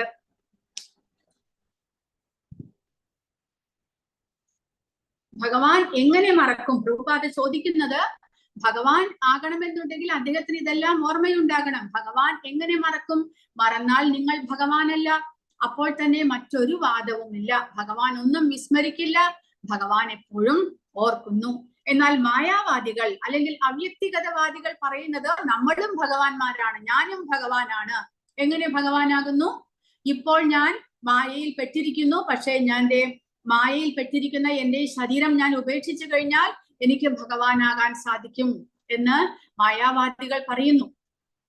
ഇപ്പോൾ ഞാൻ മായയുടെ ഭ്രമത്തിലാണ്, ഞാൻ എന്നെ തന്നെ മറന്നിരിക്കുന്നു, ഞാൻ ദൈവമാണ്, ധ്യാനത്താൽ ഞാൻ ദൈവമായിട്ട് മാറും എന്ന് മായാവാദികൾ അല്ലെങ്കിൽ അവ്യക്തിഗതവാദികൾ അവർ ധ്യാനിക്കുന്നു. ധ്യാനിച്ച് ഈ ശരീരം ഉപേക്ഷിച്ചു കഴിഞ്ഞാൽ അവർക്ക് ഭഗവാനായിട്ട് മാറാൻ സാധിക്കും എന്നവർ പറയുന്നു. എന്നാൽ അതെല്ലാം അസംബന്ധമാണ്. അവർ ഭഗവാനല്ല. ഭഗവാൻ ഒരിക്കലും ഒന്നും മറക്കില്ല. അപ്പോൾ മായാവാദികൾ അവർ ദൈവമല്ല. കാരണം അവർ ജീവാത്മാവ് മാത്രമാണ്. ഭഗവാനാണ് എന്നുണ്ടെങ്കിൽ അവർക്കൊരിക്കലും ഇതെല്ലാം മറക്കാനുള്ള അവസരം ഉണ്ടാകുന്നില്ല. അവർക്കൊരിക്കലും ഭൗതിക ശരീരം സ്വീകരിക്കേണ്ട ആവശ്യം വരുന്നില്ല. എന്നാൽ അവർ ഭൗതിക ശരീരം അവർക്ക് ഫോഴ്സ്ഫുള്ളി സ്വീകരിക്കേണ്ടി വന്നിരിക്കുന്നു. അതിന്റെ അർത്ഥം തന്നെ അവർ വെറും ആത്മാക്കൾ മാത്രമാണ്. ഒരിക്കലും അവർക്ക് പരമാത്മാവാകാൻ സാധ്യമല്ല എന്നാണ്. അപ്പോൾ ഇനി അടുത്ത ശ്ലോകത്തിൽ ഭഗവാൻ പറയുന്നത്, ഭഗവാൻ എന്തുകൊണ്ട് എല്ലാം ഓർക്കുന്നു? കാരണം അദ്ദേഹം നമ്മളെ പോലെ ഭൗതിക ശരീരം സ്വീകരിച്ച് ജനിക്കുകയല്ല, പിന്നെയോ അദ്ദേഹത്തിന് ജനനമേ ഇല്ല എന്നാണ് ഭഗവാൻ പറയുന്നത്. അജോബിസൻ, ഭഗവാൻ പറയുന്നു അജനാണ് ഞാൻ. എങ്ങനെ? എനിക്ക് ജനനമില്ല. അവ്യയാത്മാ, ഒരിക്കലും നശിക്കാത്ത ആത്മാവാണ്. അജോബിസൻ അവ്യയാത്മാ ഭൂതാനാം ഈശ്വരോബിസൻ, എല്ലാ ജീവജാലങ്ങളുടെയും ഈശ്വരനാണ് ഞാൻ. അങ്ങനെയുള്ള ഞാൻ ഭഗവാൻ എങ്ങനെയാണ് ഇവിടെ പിറവിയെടുക്കുന്നത്? പ്രകൃതിം സ്വാം അധിഷ്ഠായ, എന്റെ സ്വന്തം പ്രകൃതിയാൽ. എന്റെ സ്വന്തം പ്രകൃതി എന്ന് പറയുമ്പോൾ ഭഗവാന്റെ സ്വന്തം ആത്മീയമായിട്ടുള്ള ആ പ്രകൃതിയാൽ അധിഷ്ഠായ സംഭവാമി, ഭഗവാൻ പറയുന്നത് ഞാൻ സംഭവിക്കുന്നു. ഒരിക്കലും ഭഗവാൻ ജനിക്കുകയല്ല, ഞാൻ സംഭവിക്കുന്നു എന്ന് പറഞ്ഞാൽ പ്രകടമാകുന്നു. എങ്ങനെ? ആത്മമായ, ഭഗവാന്റെ അന്തരംഗ ശക്തിയുടെ ആ ചൈതന്യത്താൽ, ആ ഊർജത്താൽ, ആ അന്തരംഗ ശക്തിയുടെ ശക്തിയാൽ ഭഗവാൻ സ്വയം ആധ്യാത്മിക ലോകത്ത് നിന്ന് ഇവിടേക്ക് പ്രത്യക്ഷമാകുക മാത്രമാണ് ചെയ്യുന്നത്. നമ്മളെ പോലെ ഒരു അനേകം കാലം നമ്മുടെ കർമ്മഫലം അനുസരിച്ച് നമുക്ക് പുതിയ ശരീരം ലഭിക്കുന്നു, ഭൗതികമായ ശരീരം, അങ്ങനെയൊന്നുമല്ല. ഭഗവാൻ എപ്പോൾ അദ്ദേഹം ആധ്യാത്മിക ലോകത്ത് നിന്ന് ഇവിടേക്ക് വരണമെന്ന് ഇച്ഛിക്കുന്നുവോ ആ സമയത്ത് അദ്ദേഹം ഇവിടെ വരുന്നു. ഏത് രൂപം എടുക്കണമെന്ന് അദ്ദേഹം ഇച്ഛിക്കുന്നുവോ ആ രൂപം എടുത്തുകൊണ്ട് അദ്ദേഹം വരുന്നു. ഏത് രൂപമായാലും, മത്സ്യ, കൂർമ്മ, വരാഹ, ഏത് രൂപത്തിലായാലും അദ്ദേഹം ഇതുപോലെ അജനാണ്, അവ്യയനാണ്. അദ്ദേഹത്തിന്റെ അന്തരംഗ ശക്തിയുടെ പ്രഭാവത്താലാണ് അദ്ദേഹം പ്രകടമാകുന്നത്. എങ്ങനെ? ഇവിടെ കൊടുത്തിരിക്കുന്നത് കാണാം നമുക്ക്. അദ്ദേഹം ദ്വാപര യുഗത്തിലും വസുദേവരുടെയും ദേവകിയുടെയും മുന്നിൽ അദ്ദേഹം നമ്മളെ പോലെ ചെറിയ കുഞ്ഞായി, മനുഷ്യ കുഞ്ഞായിട്ടല്ല അവതരിച്ചത്, പിന്നെയോ ചതുർഭുജധാരിയായിട്ടുള്ള ആ മഹാവിഷ്ണുവിന്റെ രൂപത്തിലാണ് അദ്ദേഹം പ്രകടമാകുന്നത്. എന്തിനു വേണ്ടിയിട്ട്?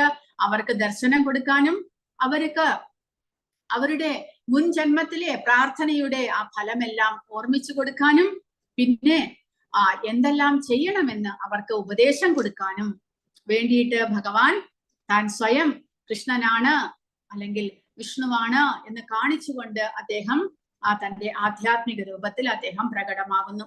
അതാണ് ഭഗവാൻ പറയുന്നത്, അജോബിസൻ, എനിക്ക് പിറവിയില്ല, എന്റെ അതീന്ദ്രിയ ശരീരത്തിന് നാശം നേരിടുകയില്ല, ജീവജാലങ്ങൾക്കെല്ലാം അധിപതിയാണ് ഞാൻ.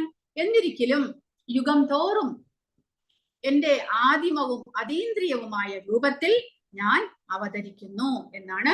സംഭവാമി ആത്മമായ, എന്റെ ആത്മീയമായ ശക്തിയുടെ ബലത്താൽ ഭഗവാൻ സ്വയം പ്രകടമാകുകയാണ് ചെയ്യുന്നത്.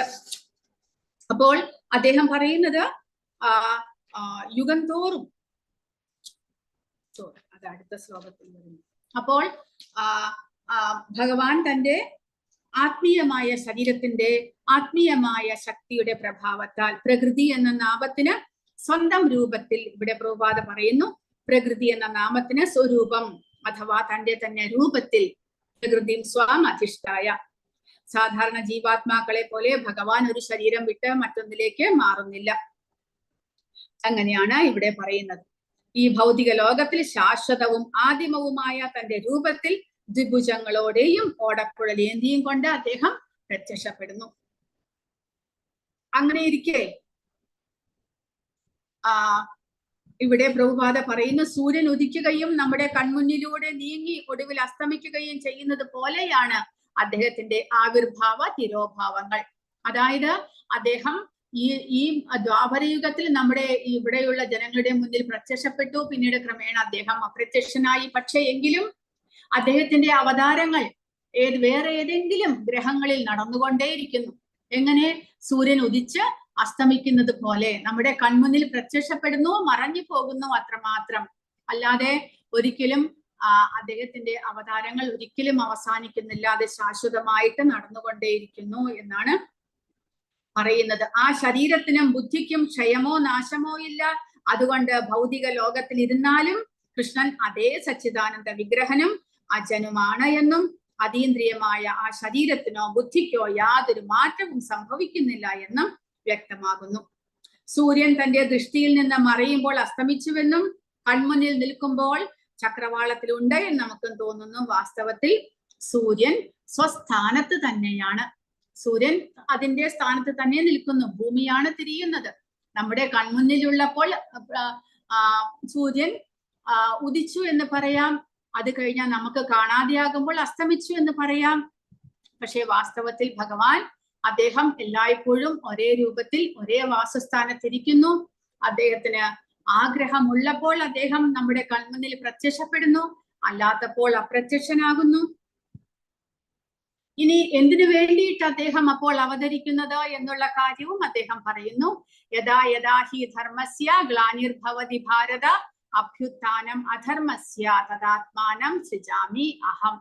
എപ്പോൾ എവിടെ ധർമാചരണത്തിന് ക്ഷതം നേരിടുന്നുവോ, എപ്പോൾ അധർമ്മം തഴച്ചു വളരുന്നുവോ, അപ്പോഴെല്ലാം ഞാൻ അവതരിക്കുന്നു എന്ന് പറഞ്ഞാൽ ഭഗവാൻ നേരത്തെ പറഞ്ഞതുപോലെ ഭഗവാനാൽ ഉപദേശിക്കപ്പെട്ട ആ ധർമ്മം ക്ഷയിച്ചു പോയിരിക്കുന്നു ഇപ്പോൾ. അതുകൊണ്ട് അദ്ദേഹം അതിനെ വീണ്ടും പുനരുജ്ജീവിപ്പിക്കാനായിട്ട് ധർമ്മത്തെ സംരക്ഷിക്കാനും അധർമ്മത്തെ ഇല്ലാതാക്കാനും അത് ഭഗവാന്റെ കർത്തവ്യമായിട്ട് അദ്ദേഹം കരുതുന്നു. കാരണം ഈ ഭൗതിക പ്രപഞ്ചത്തിന്റെ നിർമ്മാതാവ് അദ്ദേഹമാണ്. അദ്ദേഹത്തിനാൽ മാത്രമേ അത് സാധിക്കുകയുള്ളൂ. എപ്പോഴെല്ലാം ധർമ്മം ക്ഷയിച്ച് അധർമ്മം തഴച്ചു വളരുന്നുവോ അപ്പോഴെല്ലാം ഭഗവാൻ ഓരോ അവതാരം എടുത്തുകൊണ്ട് വരുന്നു. കാരണം അദ്ദേഹത്തിന് മാത്രമേ ആ കാര്യം ചെയ്യാനായിട്ട് സാധിക്കുകയുള്ളൂ. ധർമ്മത്തെ പുനഃസ്ഥാപിക്കാൻ ഭഗവാന് മാത്രമേ സാധിക്കുകയുള്ളൂ എന്നതുകൊണ്ട് അതാണ് നമ്മൾ മനസ്സിലാക്കേണ്ടത്. അതുകൊണ്ട് ധർമ്മത്തെ ഓരോ അവസരത്തിലും ഓരോ വിധത്തിൽ ധർമ്മത്തെ പുനഃസ്ഥാപിക്കാൻ അദ്ദേഹം അവതരിക്കുകയാണ് ചെയ്യുന്നത്. പരിത്രാണായ സാധൂന വിനാശായ ച ദുഷ്കൃതാം ധർമ്മ സംസ്ഥാപനാർത്ഥായ സംഭവാമി യുഗേ യുഗേ. പരിത്രാണായ സാധൂനാം. അപ്പോൾ അങ്ങനെ അദ്ദേഹം അവതരിക്കുമ്പോൾ അദ്ദേഹം എന്തെല്ലാം കർമ്മങ്ങളാണ് ചെയ്യുന്നത്? പരിത്രാണായ സാധൂനാം. സാധു എന്ന് പറയുമ്പോൾ നമ്മുടെ മലയാളത്തിലെ സാധു, അതായത് വളരെ പാവപ്പെട്ടവൻ, ഒരു ശക്തിയും ഇല്ലാത്തവൻ, അങ്ങനെ കരുതരുത്. സംസ്കൃതത്തിൽ സാധു എന്ന് പറയുമ്പോൾ ഭക്തന്മാർ അല്ലെങ്കിൽ നമ്മുടെ മുനിമാർ, സന്യാസിമാർ, അവരെയെല്ലാം സാധു എന്ന് പറയുന്നു. അപ്പോൾ പരിത്രാണായ സാധൂനാം, ഭഗവാനിൽ വിശ്വസിച്ച് ജീവിക്കുന്ന, ധർമ്മത്തിൽ അധിഷ്ഠിതമായ ഒരു ജീവിതം നയിക്കുന്നവരെ സംരക്ഷിക്കാൻ. വിനാശായ ച ദുഷ്കൃതാം, ദുഷ്കൃതികളായിട്ടുള്ളവരെ, ഭഗവാനെ അനുസരിക്കാത്തവരെ വിനാശായ, അവരുടെ വിനാശത്തിനായിക്കൊണ്ട്. കൂടാതെ ധർമ്മ സംസ്ഥാപനാർത്ഥായ, ധർമ്മത്തെ പുനഃസ്ഥാപിക്കാനും വേണ്ടിയിട്ട് സംഭവാമി. അദ്ദേഹം വീണ്ടും പറയുന്നു സംഭവാമി, ഞാൻ സംഭവിക്കുന്നു അല്ലെങ്കിൽ അവതരിക്കുന്നു. യുഗേ യുഗേ, ഓരോ യുഗത്തിലും അദ്ദേഹം അവതരിക്കുന്നുണ്ട്. കാരണം അദ്ദേഹം ഒരു തവണ ധർമ്മം പുനഃസ്ഥാപിച്ച് പിന്നീട് കാലത്തിന്റെ പ്രഭാവത്താൽ ക്രമേണ അത് ക്ഷയിച്ചു പോകുന്നു. അപ്പോൾ വീണ്ടും അതിനെ പുനരുജ്ജീവിപ്പിക്കാൻ അദ്ദേഹത്തിന് അവതരിക്കേണ്ടതായിട്ട് വരുന്നു. കൂടാതെ ഇവിടെ പ്രഭുപാദ പറയുന്നത് പരിത്രാണായ സാധൂനാം, അതിനാണ് ഇമ്പോർട്ടൻസ് കൊടുക്കേണ്ടത് എന്ന് പ്രഭുപാദ പറയുന്നു. കാരണം ദുഷ്ടന്മാരെ ശിക്ഷിക്കാനായിട്ട് നമ്മുടെ പ്രകൃതി മാത്രം മതി എന്നാണ് പ്രഭുപാദ പറയുന്നത്. കാരണം നമ്മൾ ജീവാത്മാക്കളെക്കാട്ടിലും, കാരണം ജീവാത്മാക്കൾ പ്രകൃതിയേക്കാൾ ഉയർന്ന ശക്തിയുള്ളവരാണെങ്കിൽ കൂടെ ഭൗതിക പ്രകൃതിയിൽ ഭൗതികമായ ഒരു ശരീരം സ്വീകരിക്കുന്നതോടുകൂടി പ്രകൃതിയുടെ നിയമങ്ങൾക്ക് വിധേയമായിട്ട് മാത്രമേ ജീവിക്കാൻ ജീവാത്മാക്കൾക്ക് സാധിക്കുകയുള്ളൂ. അല്ലെങ്കിൽ ആ ജീവാത്മാക്കൾ 3 ഗുണങ്ങളെ മറികടന്നിരിക്കണം. അപ്പോൾ ദുഷ്കൃതികൾ അല്ലെങ്കിൽ ദുഷ്ടാത്മാക്കൾ, അവർ ഈ 3 ഗുണങ്ങൾക്ക് അധീനരാണ്. അതുകൊണ്ട് അവരെ ശിക്ഷിക്കാൻ പ്രകൃതിക്ക് സാധിക്കും. അപ്പോൾ പ്രഭുപാദ പറയുന്നത് അധർമ്മികളെ ശിക്ഷിക്കാനായിട്ട് ഭൗതിക പ്രകൃതിക്ക് ശക്തിയുണ്ട്. നേരെ മറിച്ച് ഭഗവാൻ അവതരിക്കുന്നത് സാധുക്കളായിട്ടുള്ള ഭഗവാന്റെ ഭക്തന്മാർക്ക്, അവർക്ക് സംരക്ഷണം കൊടുക്കാനാണ്. പരിത്രാണായ, കാരണം ആ ഭക്തന്മാർ പൂർണ്ണമായിട്ടും ഭഗവാന്റെ ആശ്രയത്തിലാണ്. ഭഗവാനെ വിശ്വസിച്ചുകൊണ്ട് ഭഗവാൻ തങ്ങളെ സംരക്ഷിക്കും എന്നുള്ള വിശ്വാസത്തിൽ ഭഗവാന്റെ സേവനത്തിൽ മുഴുകിയിരിക്കുന്നവർക്ക് ആശ്വാസം കൊടുക്കാനും അവരുടെ വിശ്വാസത്തെ ബലപ്പെടുത്താനും എപ്പോഴും അവർക്ക് സംരക്ഷണത്തിന് ഭഗവാൻ ഉണ്ടാകും, ആശ്രയത്തിന് ഭഗവാൻ ഉണ്ടാകുമെന്ന് ഉറപ്പ് കൊടുക്കാനും വേണ്ടിയിട്ട് ഭഗവാൻ അവതരിക്കുന്നു. എങ്ങനെയാണോ ദേവകിയുടെയും വസുദേവരുടെയും മുന്നിൽ അവർ എത്രമാത്രം ക്ലേശങ്ങൾ അനുഭവിച്ചു. അവർക്ക് മുന്നിൽ അവരെ സംരക്ഷിക്കാൻ താനുണ്ട് എന്ന് കാണിച്ചുകൊണ്ട് ഭഗവാൻ പ്രത്യക്ഷപ്പെടുന്നത്. അതുപോലെ പ്രഹ്ലാദന്റെ നരസിംഹദേവരുടെ അവതാരം ഹിരണ്യകശിപുവിനെ വധിക്കാൻ എന്നുള്ളതിനെക്കാട്ടിലും ആ പ്രഹ്ലാദന്റെ വിശ്വാസത്തിനും ആ ആധ്യാത്മിക ചര്യയ്ക്കും ബലത്തിനും എല്ലാം ഉറപ്പ് കൊടുക്കാൻ വേണ്ടിയിട്ടാണ്. പ്രഹ്ലാദന് അചഞ്ചലമായ വിശ്വാസമായിരുന്നു ഭഗവാനോട്. ഭഗവാൻ തന്നെ ആ നാരായണ നാമത്തിന് അത്രമാത്രം ശക്തിയുണ്ട് എന്ന് അദ്ദേഹം വിശ്വസിച്ചു. ആ നാരായണ നാമത്തിന്റെ ശക്തിയെ പ്രകടിപ്പിക്കാനായിട്ട് ഭഗവാൻ അവതരിക്കുന്നു. കാരണം പ്രഹ്ലാദൻ പറഞ്ഞത് തൂണിലും തുരുമ്പിലും എല്ലാത്തിലും ഭഗവാൻ ഉണ്ട്. അത് ഉറപ്പിക്കാനായിട്ട് ഭഗവാൻ തൂണിലൂടെ അവതരിക്കുന്നു. അപ്പോൾ പ്രഭുപാദ ഇവിടെ പറയുന്നത് ദുഷ്കൃതികളെ, കംസൻ, രാവണൻ മുതലായിട്ടുള്ള ദുഷ്കൃതികളെ സംഹരിക്കാനായിട്ട് ഭഗവാന്റെ ശക്തികൾ ധാരാളം മതി. ഭഗവാൻ നേരിട്ട് വരണമെന്നൊന്നുമില്ല. പക്ഷെ അദ്ദേഹം വരുന്നത് അദ്ദേഹത്തിന്റെ ഭക്തന്മാരെ സന്തോഷിപ്പിക്കാൻ വേണ്ടിയിട്ടാണ് എന്നാണ് പ്രഭുപാദ പറയുന്നത്. അതുകൂടാതെ യുഗം തോറും സംഭവാമി യുഗേ യുഗേ എന്ന് പറയുമ്പോൾ കലികാലത്തിൽ ഭഗവാൻ അവതരിച്ചത് ആ നാമസങ്കീർത്തനം പ്രചരിപ്പിക്കുന്ന ചൈതന്യ മഹാപ്രഭു ആയിട്ടാണ്. ഈ യുഗത്തിൽ പക്ഷേ ഈ അവതാരത്തിൽ അദ്ദേഹം ആയുധം എടുക്കുന്നില്ല. അദ്ദേഹത്തിന്റെ ആയുധം നാമസങ്കീർത്തനം. അദ്ദേഹം നമ്മുടെ ഹൃദയത്തിലുള്ള ആ ആസുരികമായിട്ടുള്ള ശക്തികളെ, കൽമഷങ്ങളെ ഇല്ലാതാക്കാൻ നാമസങ്കീർത്തനം പ്രചരിപ്പിച്ചിരിക്കുന്നു എന്നാണ് പ്രഭുപാദ ഇവിടെ ദുഷ്ടന്മാരെ ഹിംസിക്കാനല്ല, മറിച്ച് തന്റെ അഹൈതുകമായ കരുണ കൊണ്ട് അവർക്ക് പാപമോചനം നൽകാൻ ചൈതന്യ മഹാപ്രഭുവിന്റെ അവതാരം. അദ്ദേഹം നാമസങ്കീർത്തനത്താൽ നമ്മുടെ എല്ലാ പാപകർമ്മങ്ങളെയും ഇല്ലാതാക്കുന്നു. ധർമ്മം എന്ന് പറഞ്ഞാൽ ധർമ്മത്തിന്റെ നിയമങ്ങൾ സംസ്ഥാപനം നിലനിർത്താൻ ആർത്ഥായ, അവശ്യാർത്ഥം. അദ്ദേഹം ധർമ്മ സംസ്ഥാപനാർത്ഥായ എന്ന് പറഞ്ഞാൽ ധർമ്മത്തിന്റെ നിയമങ്ങൾ നിലനിർത്താൻ ആവശ്യാർത്ഥം അദ്ദേഹം അവതരിക്കുന്നു. അങ്ങനെയുള്ള അപ്പോൾ ഭഗവാൻ എങ്ങനെ അവതരിക്കുന്നു എന്ന് പറഞ്ഞു. അജോബിസൻ അവ്യയാത്മാ ഭൂതാനാം ഈശ്വരോബിസൻ പ്രകൃതിം സ്വമധിഷ്ഠായ സംഭവാമി ആത്മമായ. അപ്പോൾ എങ്ങനെ ഭഗവാൻ അവതരിക്കുന്നു എന്ന് പറഞ്ഞു. എന്തിനു വേണ്ടി അദ്ദേഹം അവതരിക്കുന്നു എന്ന് പറഞ്ഞു. ഇതെല്ലാം നമ്മൾ മനസ്സിലാക്കി കഴിഞ്ഞാൽ അതാണ് ജ്ഞാനം എന്ന് ഭഗവാൻ പറയുന്നത്. ജന്മകർമ്മ ചമേ ദിവ്യം ഏവം യോ വേതി തത്വതഃ ത്യക്ത്വാ ദേഹം പുനർജന്മ നൈതി മാമേതി സോർജുന. അങ്ങനെ ഭഗവാന്റെ ജനനത്തിന്റെയും പ്രവർത്തികളുടെയും അതീന്ദ്രിയ സ്വഭാവം ഗ്രഹിച്ചവർ, ഇതെല്ലാം പൂർണ്ണമായിട്ട് നമുക്ക് മനസ്സിലാക്കാൻ സാധിച്ചാൽ ഭഗവാൻ പറയുന്നു മരണശേഷം വീണ്ടും ഈ ഭൗതിക ലോകത്തിൽ പിറക്കുന്നില്ല, അവർ ശാശ്വതമായ എന്റെ ലോകത്തിലെത്തുന്നു. അപ്പോൾ ഭഗവാനെ കുറിച്ച് ഭഗവാന്റെ കുറിച്ചുള്ള അറിവ് എന്നുള്ളത് അതീന്ദ്രിയമായിട്ടുള്ള അറിവാണ്. കാരണം അദ്ദേഹം സ്വയം അതീന്ദ്രിയനായതുകൊണ്ട് അദ്ദേഹത്തിനെ കുറിച്ചുള്ള അറിവ് അതീന്ദ്രിയമാണ്. അത് കരസ്ഥമാക്കണമെങ്കിൽ നമ്മൾ ഭഗവാന്റെ ഭക്തന്മാരാകണം. അങ്ങനെ നമ്മളുടെ ഇന്ദ്രിയങ്ങൾ പരിശുദ്ധമായി ഭഗവാനെ കുറിച്ചുള്ള അതീന്ദ്രിയമായ അറിവ് നമുക്ക് ഉൾക്കൊള്ളാൻ സാധിച്ചാൽ ഭഗവാൻ പറയുന്നു പിന്നീട് ഒരിക്കലും നമുക്ക് പുനർജന്മം ഇല്ല, ഭഗവാന്റെ ധാമത്തിലേക്ക് നമുക്ക് പോകാൻ സാധിക്കും എന്നാണ് പറയുന്നത്. അപ്പോൾ ഭഗവാന്റെ ജന്മം, പ്രവർത്തികൾ ഇതെല്ലാം അതീന്ദ്രിയമാണ് എന്നുള്ളത് നമ്മൾ മനസ്സിലാക്കണം. ഒരിക്കലും നമ്മളെ പോലെ ഭൗതികമായ ഒരു ജന്മമല്ല അദ്ദേഹത്തിൻ്റെത് എന്ന് നമ്മൾ മനസ്സിലാക്കണം. അങ്ങനെ അദ്ദേഹത്തിന്റെ അവതാരം എങ്ങനെ, അദ്ദേഹം എന്തിനു വേണ്ടി അവതരിക്കുന്നു, അദ്ദേഹത്തിന്റെ ലീലകളെ എല്ലാം എങ്ങനെ അദ്ദേഹം ലീലകളാടുന്നു, അതിന്റെ എല്ലാത്തിന്റെയും പുറകിലുള്ള സീക്രട്ട് നമുക്ക് മനസ്സിലാകണം. അതീന്ദ്രിയ സ്വഭാവം അത് മനസ്സിലാക്കി കഴിഞ്ഞാൽ നമ്മൾ പരിശുദ്ധരായി പരിശുദ്ധ ഭക്തന്മാരാകുന്നതോടുകൂടി നമുക്ക് അതിനെക്കുറിച്ചുള്ള പൂർണ്ണമായിട്ടുള്ള ജ്ഞാനം ഉണ്ടാകുന്നു. പിന്നീട് ഒരിക്കലും നമുക്ക് ഇവിടെ ജനനം എടുക്കേണ്ടി വരില്ല എന്ന് ഭഗവാൻ പറയുന്നു.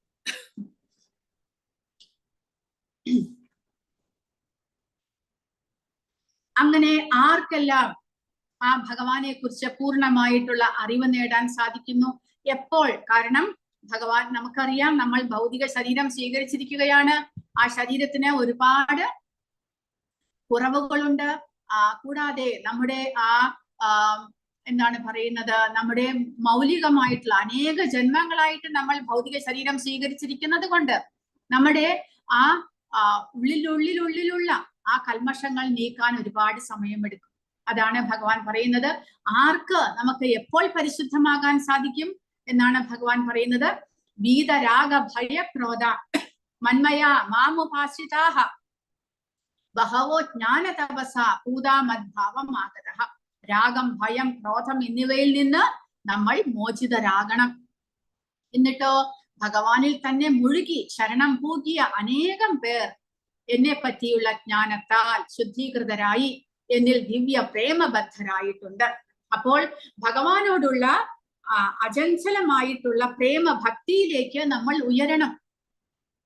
അങ്ങനെ ഉയർന്നു കഴിഞ്ഞാൽ അതാണ് ഏറ്റവും ശുദ്ധമായിട്ടുള്ള ഭക്തി. ആ ഭക്തിയിലേക്ക് ഉയർന്നു കഴിഞ്ഞാൽ പിന്നീട് നമുക്ക് ജന്മമില്ല. അതിലേക്ക് ഉയരണമെങ്കിൽ രാഗം, ഭയം, ക്രോധം, ഇതാണ് 3 വിധത്തിൽ നമ്മളെ ഇവിടെ ബന്ധനത്തിലാക്കുന്നത്. അതിൽ നിന്ന് നമുക്ക് മോചനം ലഭിക്കണം. അത് എന്താണ് രാഗം, ഭയം, ക്രോധം എന്നാൽ എന്ത് എന്ന് പ്രഭുപാദ ഇവിടെ കൊടുത്തിട്ടുണ്ട്. ഭൗതികത അത്യധികമായി ബാധിച്ചവർക്ക് സർവോത്കൃഷ്ടമായ കേവല സത്യത്തിന്റെ വ്യക്തിഗത സ്വഭാവം മനസ്സിലാക്കാൻ പ്രയാസമാണ്. അതായത് ഭഗവാനും ഒരു വ്യക്തിയാണ്, അദ്ദേഹത്തിനും ഒരു ശരീരമുണ്ട്, പക്ഷെ അത് അതീന്ദ്രിയ ശരീരമാണ്. അദ്ദേഹത്തിന് ഒരു ധാമമുണ്ട്, അദ്ദേഹം അവിടെ ഭക്തന്മാരുമായിട്ട് അവിടെ അദ്ദേഹം ആനന്ദിക്കുന്നു. ഇതെല്ലാം മനസ്സിലാക്കണമെങ്കിൽ കുറച്ചെങ്കിലും ഭഗവാനിൽ വിശ്വാസം ഉണ്ടാകണം. നേരെ മറിച്ച് പൂർണ്ണമായിട്ടും ഭൗതികതയിൽ മുഴുകിയ ഒരാൾക്ക് അതിനെക്കുറിച്ച് അറിവ് കരസ്ഥമാക്കാൻ സാധ്യമല്ല എന്ന് ഭഗവാൻ പറയുന്നു.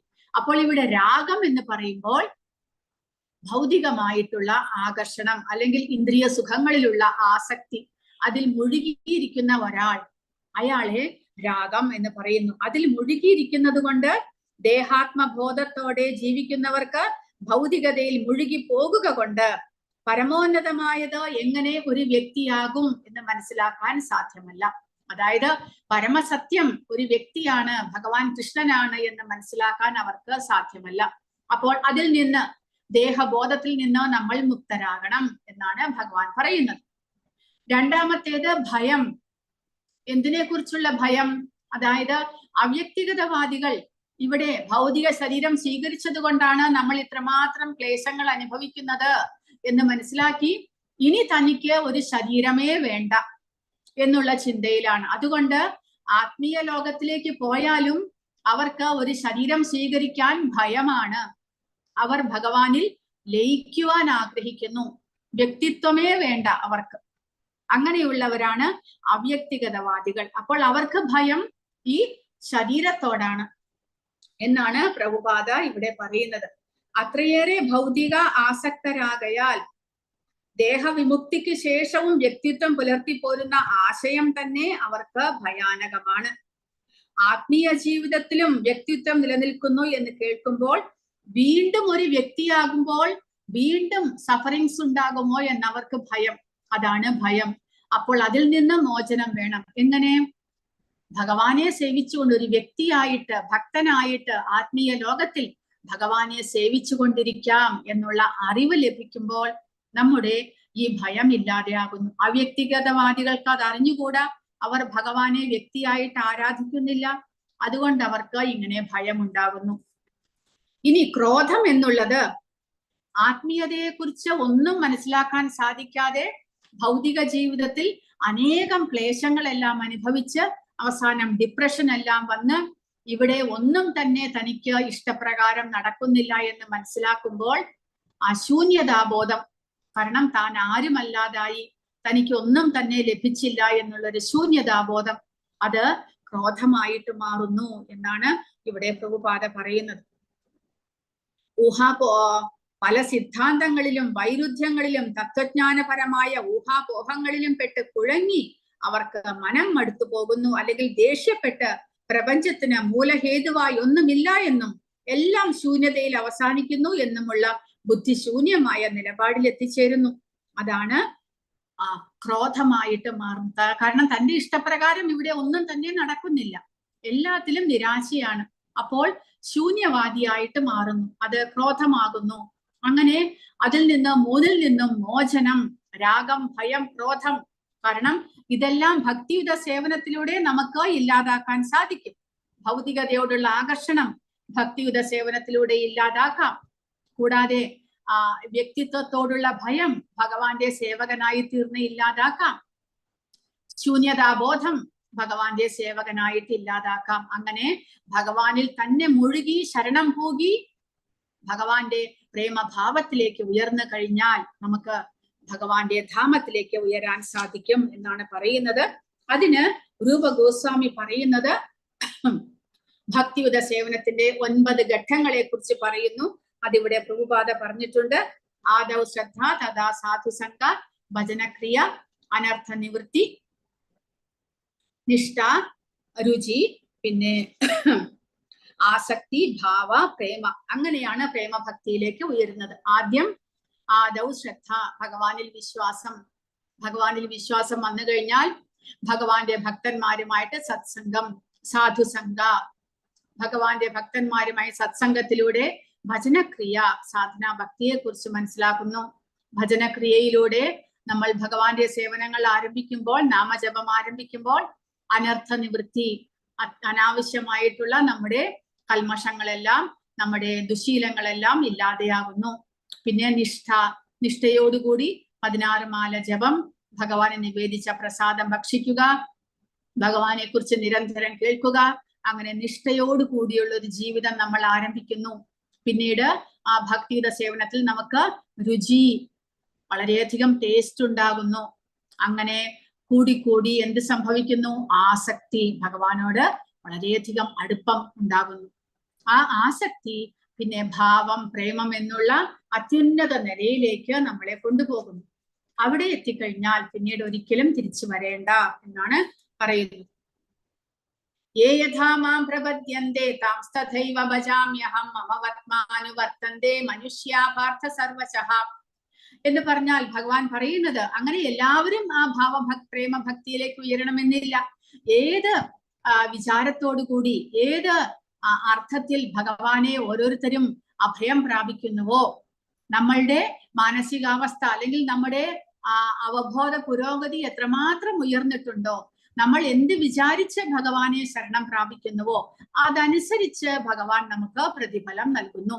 ഏ യഥാമാം പ്രപദ്യന്തെ, ആര് ഭഗവാനെ ഏത് വിധത്തിൽ ശരണാഗതനാകുന്നുവോ, താം തഥൈവ ഭജാമ്യഹം, ഭഗവാനെ ഭജിക്കുന്നുവോ അങ്ങനെ അതിനനുസരിച്ച് ഭഗവാൻ പ്രതിഫലം നൽകുന്നു. കാരണം മമ വർത്തമാനുവർത്തന്തെ മനുഷ്യ പാർത്ഥ സർവശഃ, എല്ലാവരും എല്ലാ വിധത്തിലും ഭഗവാന്റെ മാർഗത്തെയാണ് പിന്തുടരുന്നത്. എല്ലാവർക്കും ആനന്ദം വേണം, എല്ലാവർക്കും സന്തോഷം വേണം.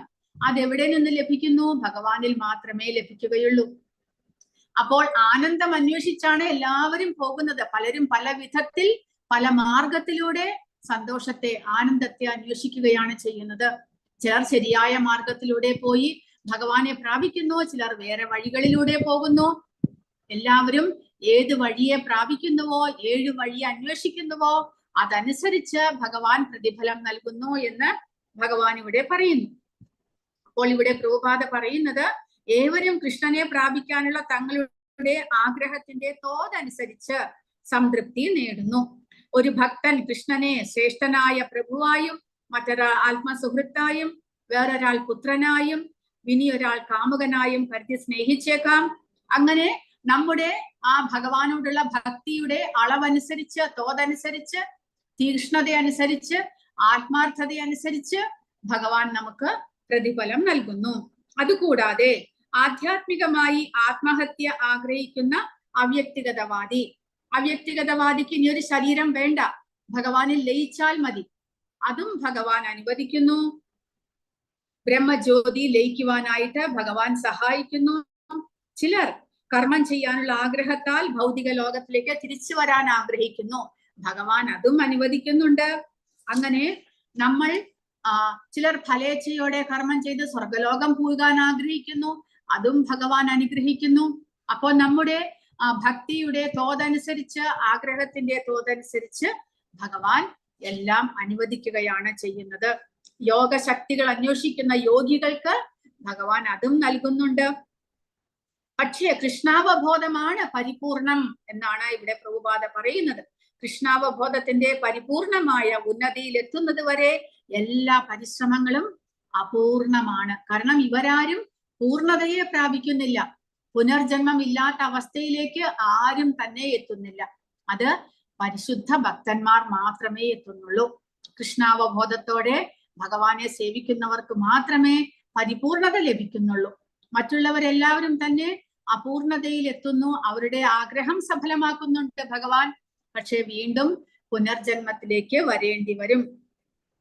അതുകൊണ്ട് ഭാഗവതത്തിൽ പറയുന്നു, അകാമ സർവകാമോവ മോക്ഷകാമ ഉദാരതീഹി തീവ്രേണ ഭക്തിയോഗേന യജേത പുരുഷം പരം. കാമമില്ലാത്തവരാണെങ്കിലും ആഗ്രഹങ്ങൾ ഉള്ളവരാണെങ്കിലും മോക്ഷത്തെ ആഗ്രഹിക്കുന്നവരാണെങ്കിലും ഭഗവാനെ ആശ്രയിക്കൂ എന്ന് ഭാഗവതം പറയുന്നു. കാംക്ഷന്ത കർമ്മണാം സിദ്ധി യജന്തൈഹ ദേവതാഹ ക്ഷിപ്രം ഹി മാനുഷേ ലോകേ സിദ്ധിർഭവതി കർമ്മജ. ഈ ലോകത്തിൽ ജനങ്ങൾ കാമ്യകർമ്മങ്ങളിൽ വിജയം വരിക്കാൻ ആഗ്രഹിക്കുന്നത് മൂലം ദേവന്മാരെ ആരാധിക്കുന്നു. ഇവിടെ കർമ്മങ്ങൾക്ക് വേഗത്തിൽ ഫലം ലഭിക്കുന്നു. പക്ഷെ ചിലർ ഭഗവാൻ പറയുന്നത് ഈ ശ്ലോകത്തിൽ ഭഗവാനെ ആരാധിക്കാതെ ദേവന്മാരെ ആരാധിക്കുന്നവരുണ്ട്. കാരണം അവർക്ക് ഭൗതികമായ ആഗ്രഹങ്ങൾ സാധിപ്പിക്കാനായിട്ട്. കാരണം ഭഗവാന്റെ അടുത്ത് പോയാൽ ചിലപ്പോൾ സാധിച്ചില്ലെങ്കിലോ? കാരണം ഭഗവാൻ നമ്മുടെ പിതാവാണ്. അതുകൊണ്ട് അദ്ദേഹം പുത്രന് ആവശ്യമുള്ളത് മാത്രമേ കൊടുക്കുകയുള്ളൂ. അതുകൊണ്ട് തങ്ങളുടെ മനസ്സിന്റെ ആഗ്രഹങ്ങളെ സാധിപ്പിക്കാൻ ദേവന്മാരെ ആശ്രയിക്കുന്നു. ചാതുർവർണ്ണ്യം മയാ സൃഷ്ടം ഗുണകർമ്മ വിഭാഗശഃ തസ്യ കർത്താരമതിമാം വിദ്യകർത്താരം അവ്യയം. അങ്ങനെ ജനങ്ങൾക്ക് അവരുടെ സ്വഭാവത്തിനനുസരിച്ച് കർമ്മം ചെയ്ത് പരിശുദ്ധമാകാൻ വേണ്ടിയിട്ട് ഭഗവാൻ 4 വർണ്ണങ്ങളെ സൃഷ്ടിച്ചിരിക്കുന്നു. ചാതുർവർണ്ണ്യം മയാ സൃഷ്ടം. പ്രകൃതി സഹജങ്ങളായ 3 ഗുണങ്ങളെയും തദനുസൃതങ്ങളായ കർമ്മങ്ങളെയും മുൻനിർത്തിക്കൊണ്ട് മനുഷ്യ സമൂഹത്തിന്റെ 4 വർണ്ണങ്ങൾ ഞാൻ സൃഷ്ടിച്ചു. ഈ വിഭാഗങ്ങളെ സൃഷ്ടിച്ചു എന്നിരിക്കലും അവ്യയനായ ഞാനല്ല അതിന്റെ കർത്താവ് എന്നറിയുക. അപ്പോൾ 4 വർണ്ണങ്ങൾ എന്തിനു വേണ്ടിയിട്ട്? അവരവരുടെ സ്വഭാവത്തിനനുസരിച്ച് കർമ്മങ്ങൾ ചെയ്ത് പരിശുദ്ധരാകുക. അപ്പോൾ കർമ്മമാണ് ഇവിടെയും ഭഗവാൻ പറയുന്നത്. കർമ്മം ചെയ്ത് പരിശുദ്ധരാകണം. എങ്ങനെയുള്ള കർമ്മം? നമ്മുടെ സ്വഭാവത്തിനനുസരിച്ചുള്ള കർമ്മം. ആ സ്വഭാവം എങ്ങനെ രൂപപ്പെടുന്നു? 3 ഗുണങ്ങൾ. നമുക്ക് ഏത് ഗുണമാണോ ലഭിച്ചിരിക്കുന്നത് അതിനനുസരിച്ച് സ്വഭാവം രൂപപ്പെടുന്നു. അതിനനുസരിച്ച് കർമ്മങ്ങൾ ചെയ്യുക. അങ്ങനെ പരിശുദ്ധരാകുക. പക്ഷെ ഭഗവാൻ പറയുന്നത് ഇതെല്ലാം ഭഗവാനാണ് ചെയ്തത് എങ്കിലും ഇതൊന്നും തന്നെ ഭഗവാനെ ബന്ധിപ്പിക്കുന്നില്ല. കാരണം ഭഗവാൻ ഈ ഗുണങ്ങൾക്കെല്ലാം അതീതനാണ്. നമാം കർമാണി ലിംബന്തി നമേ കർമ്മ ഫലേ സ്പൃഹ ഇതി മാം യോഭിജ അനാദി കർമ്മഭിർന സബധ്യതേ. ഈ കർമ്മങ്ങളൊന്നും തന്നെ ഭഗവാനെ ബന്ധിപ്പിക്കുന്നില്ല. കാരണം ഈ കർമ്മത്തിന്റെ ഫലത്തിൽ ഒന്നിലും ഭഗവാൻ ആഗ്രഹമില്ല. ഭഗവാൻ ഈ 3 ഗുണങ്ങൾക്ക് അധീനനല്ല. ഭഗവാൻ ഈ 3 ഗുണങ്ങളുടെയും 3 ഗുണങ്ങൾക്കും അതീതനാണ് എന്ന് മനസ്സിലാക്കുക. അതുകൊണ്ട് കർമ്മങ്ങളിലൊന്നും എന്നെ ബാധിക്കുകയില്ല. എനിക്ക് കർമ്മഫല ഇച്ഛയില്ല. എന്നെ കുറിച്ചുള്ള ഈ സത്യം മനസ്സിലാക്കിയവർ കർമ്മഫലങ്ങളാൽ ബന്ധിപ്പിക്കുന്നില്ല. കാരണം നമ്മൾ അത് മനസ്സിലാക്കണം. ഭഗവാനെ കുറിച്ചുള്ള അതീന്ദ്രിയമായ സത്യം നമ്മൾ മനസ്സിലാക്കണം. ഭഗവാൻ ഈ ഭൗതിക പ്രപഞ്ചം സൃഷ്ടിച്ചു. നമ്മൾ ജീവാത്മാക്കളെ സൃഷ്ടിച്ചു. നമുക്ക് വേണ്ടുന്നതെല്ലാം സൃഷ്ടിച്ചു. 4 വർണ്ണങ്ങളെ ഭഗവാൻ സൃഷ്ടിച്ചു. ഇതെല്ലാം സൃഷ്ടിച്ചാലും ഇതൊന്നും കർമ്മമല്ല. ഭഗവാൻ ഈ കർമ്മങ്ങളൊന്നും ബാധിക്കുന്നില്ല.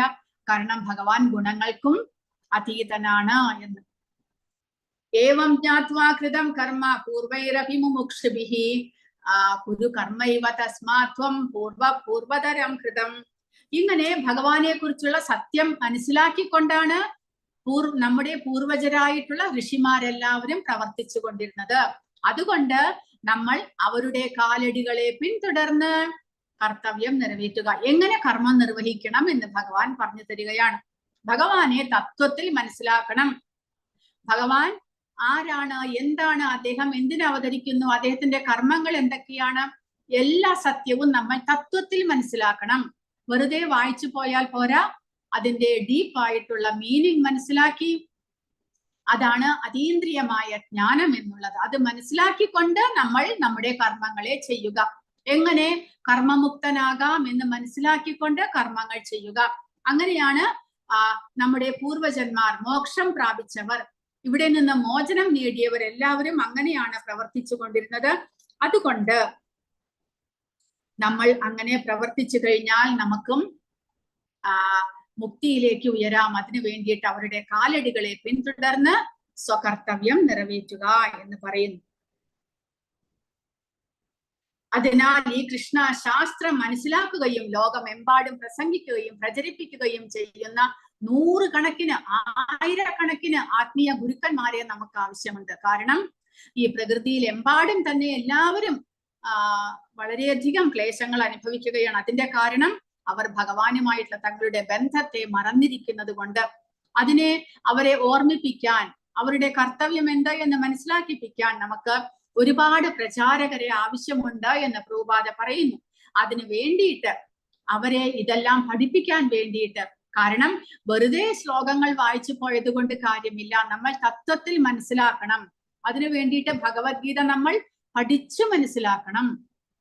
അതിനു വേണ്ടിയിട്ടാണ് പ്രഭുപാദ ഇങ്ങനെ ഒരു പഠന പ്രക്രിയ ആരംഭിച്ചിരിക്കുന്നത്. അതിനാൽ ഞങ്ങൾ ഈ സമൂഹം കൃഷ്ണാവബോധ സമിതി രൂപീകരിച്ചു. ഞങ്ങൾ ആത്മാർത്ഥതയുള്ള എല്ലാ ആത്മാക്കളെയും ഈ സമൂഹത്തിൽ കൃഷ്ണാവബോധത്തിൽ പങ്കാളികളാകാനും ആത്മീയ ആചാര്യനാകാനും ലോകമെമ്പാടും ഈ ശാസ്ത്രം പ്രസംഗിക്കാനും ക്ഷണിക്കുന്നു. പ്രഭുപാദ നോക്കൂ, നമ്മളോട് എല്ലാവരോടും ഇത് പഠിച്ച് മനസ്സിലാക്കി നമ്മൾ ഇതെല്ലാവരും പ്രചരിപ്പിക്കാൻ പറഞ്ഞിരിക്കുന്നു പ്രഭുപാദ. അതുപോലെ തന്നെ ചൈതന്യ മഹാപ്രഭുവും നിങ്ങൾ സ്വയം ഈ ശാസ്ത്രം മനസ്സിലാക്കിയിട്ട് എന്റെ ആജ്ഞപ്രകാരം നിങ്ങളും എല്ലാ ദിക്കിലും ഇത് പ്രചരിപ്പിക്കണം. കാരണം കൃഷ്ണാവബോധത്തിന്റെ അത്രയ്ക്ക് അത്യാവശ്യമുണ്ട്. ഇപ്പോൾ ലോകത്തിൽ എല്ലാവരും അത്രയ്ക്ക് സെൽഫിഷ് ആകുകയാണ്. അതുകൊണ്ട് ഈ ലോകമെമ്പാടും വളരെയധികം ക്ലേശങ്ങളും ദുരിതങ്ങളും വർദ്ധിച്ചിരിക്കുന്നു. അതുകൊണ്ട് പ്രഭുപാദ പറയുന്നത് ഈ കൃഷ്ണാവബോധത്തിന്റെ അറിവിന്റെ വലിയ ആവശ്യകതയുണ്ട് ഇപ്പോൾ. അതിനു വേണ്ടിയിട്ട് അദ്ദേഹം ഈ ഡീറ്റെയിൽ ആയിട്ട് ഭാഗവതവും ഭഗവത്ഗീതയും വളരെ ഡീറ്റെയിൽ ആയിട്ട് നമുക്ക് മനസ്സിലാകുന്ന വിധത്തിൽ വളരെ സിമ്പിൾ ആയിട്ടാണെങ്കിലും ഡീറ്റെയിൽ ആയിട്ട് അദ്ദേഹം എഴുതി തന്നിരിക്കുന്നു. നമ്മൾ അത് പഠിച്ച് മനസ്സിലാക്കി എല്ലാ ദിക്കിലും പ്രചരിപ്പിക്കണം എന്നാണ് പ്രഭുപാദ പറയുന്നത്. അപ്പോൾ നമ്മളും ആ ദൗത്യം ഏറ്റെടുക്കണം. പ്രഭുപാദരുടെ ദൗത്യം നമ്മളും ഇത് മനസ്സിലാക്കിക്കൊണ്ട് വീണ്ടും നമ്മളിൽ തന്നെ ഒതുങ്ങിക്കൂടരുത്. നമ്മൾ അത് എല്ലാവരിലേക്കും പ്രചരിപ്പിക്കാനും നമ്മൾ ശ്രമിക്കണം. ഹരേ കൃഷ്ണ. ആർക്കെങ്കിലും എന്തെങ്കിലും ചോദ്യങ്ങളോ സംശയങ്ങളോ ഉണ്ടെങ്കിൽ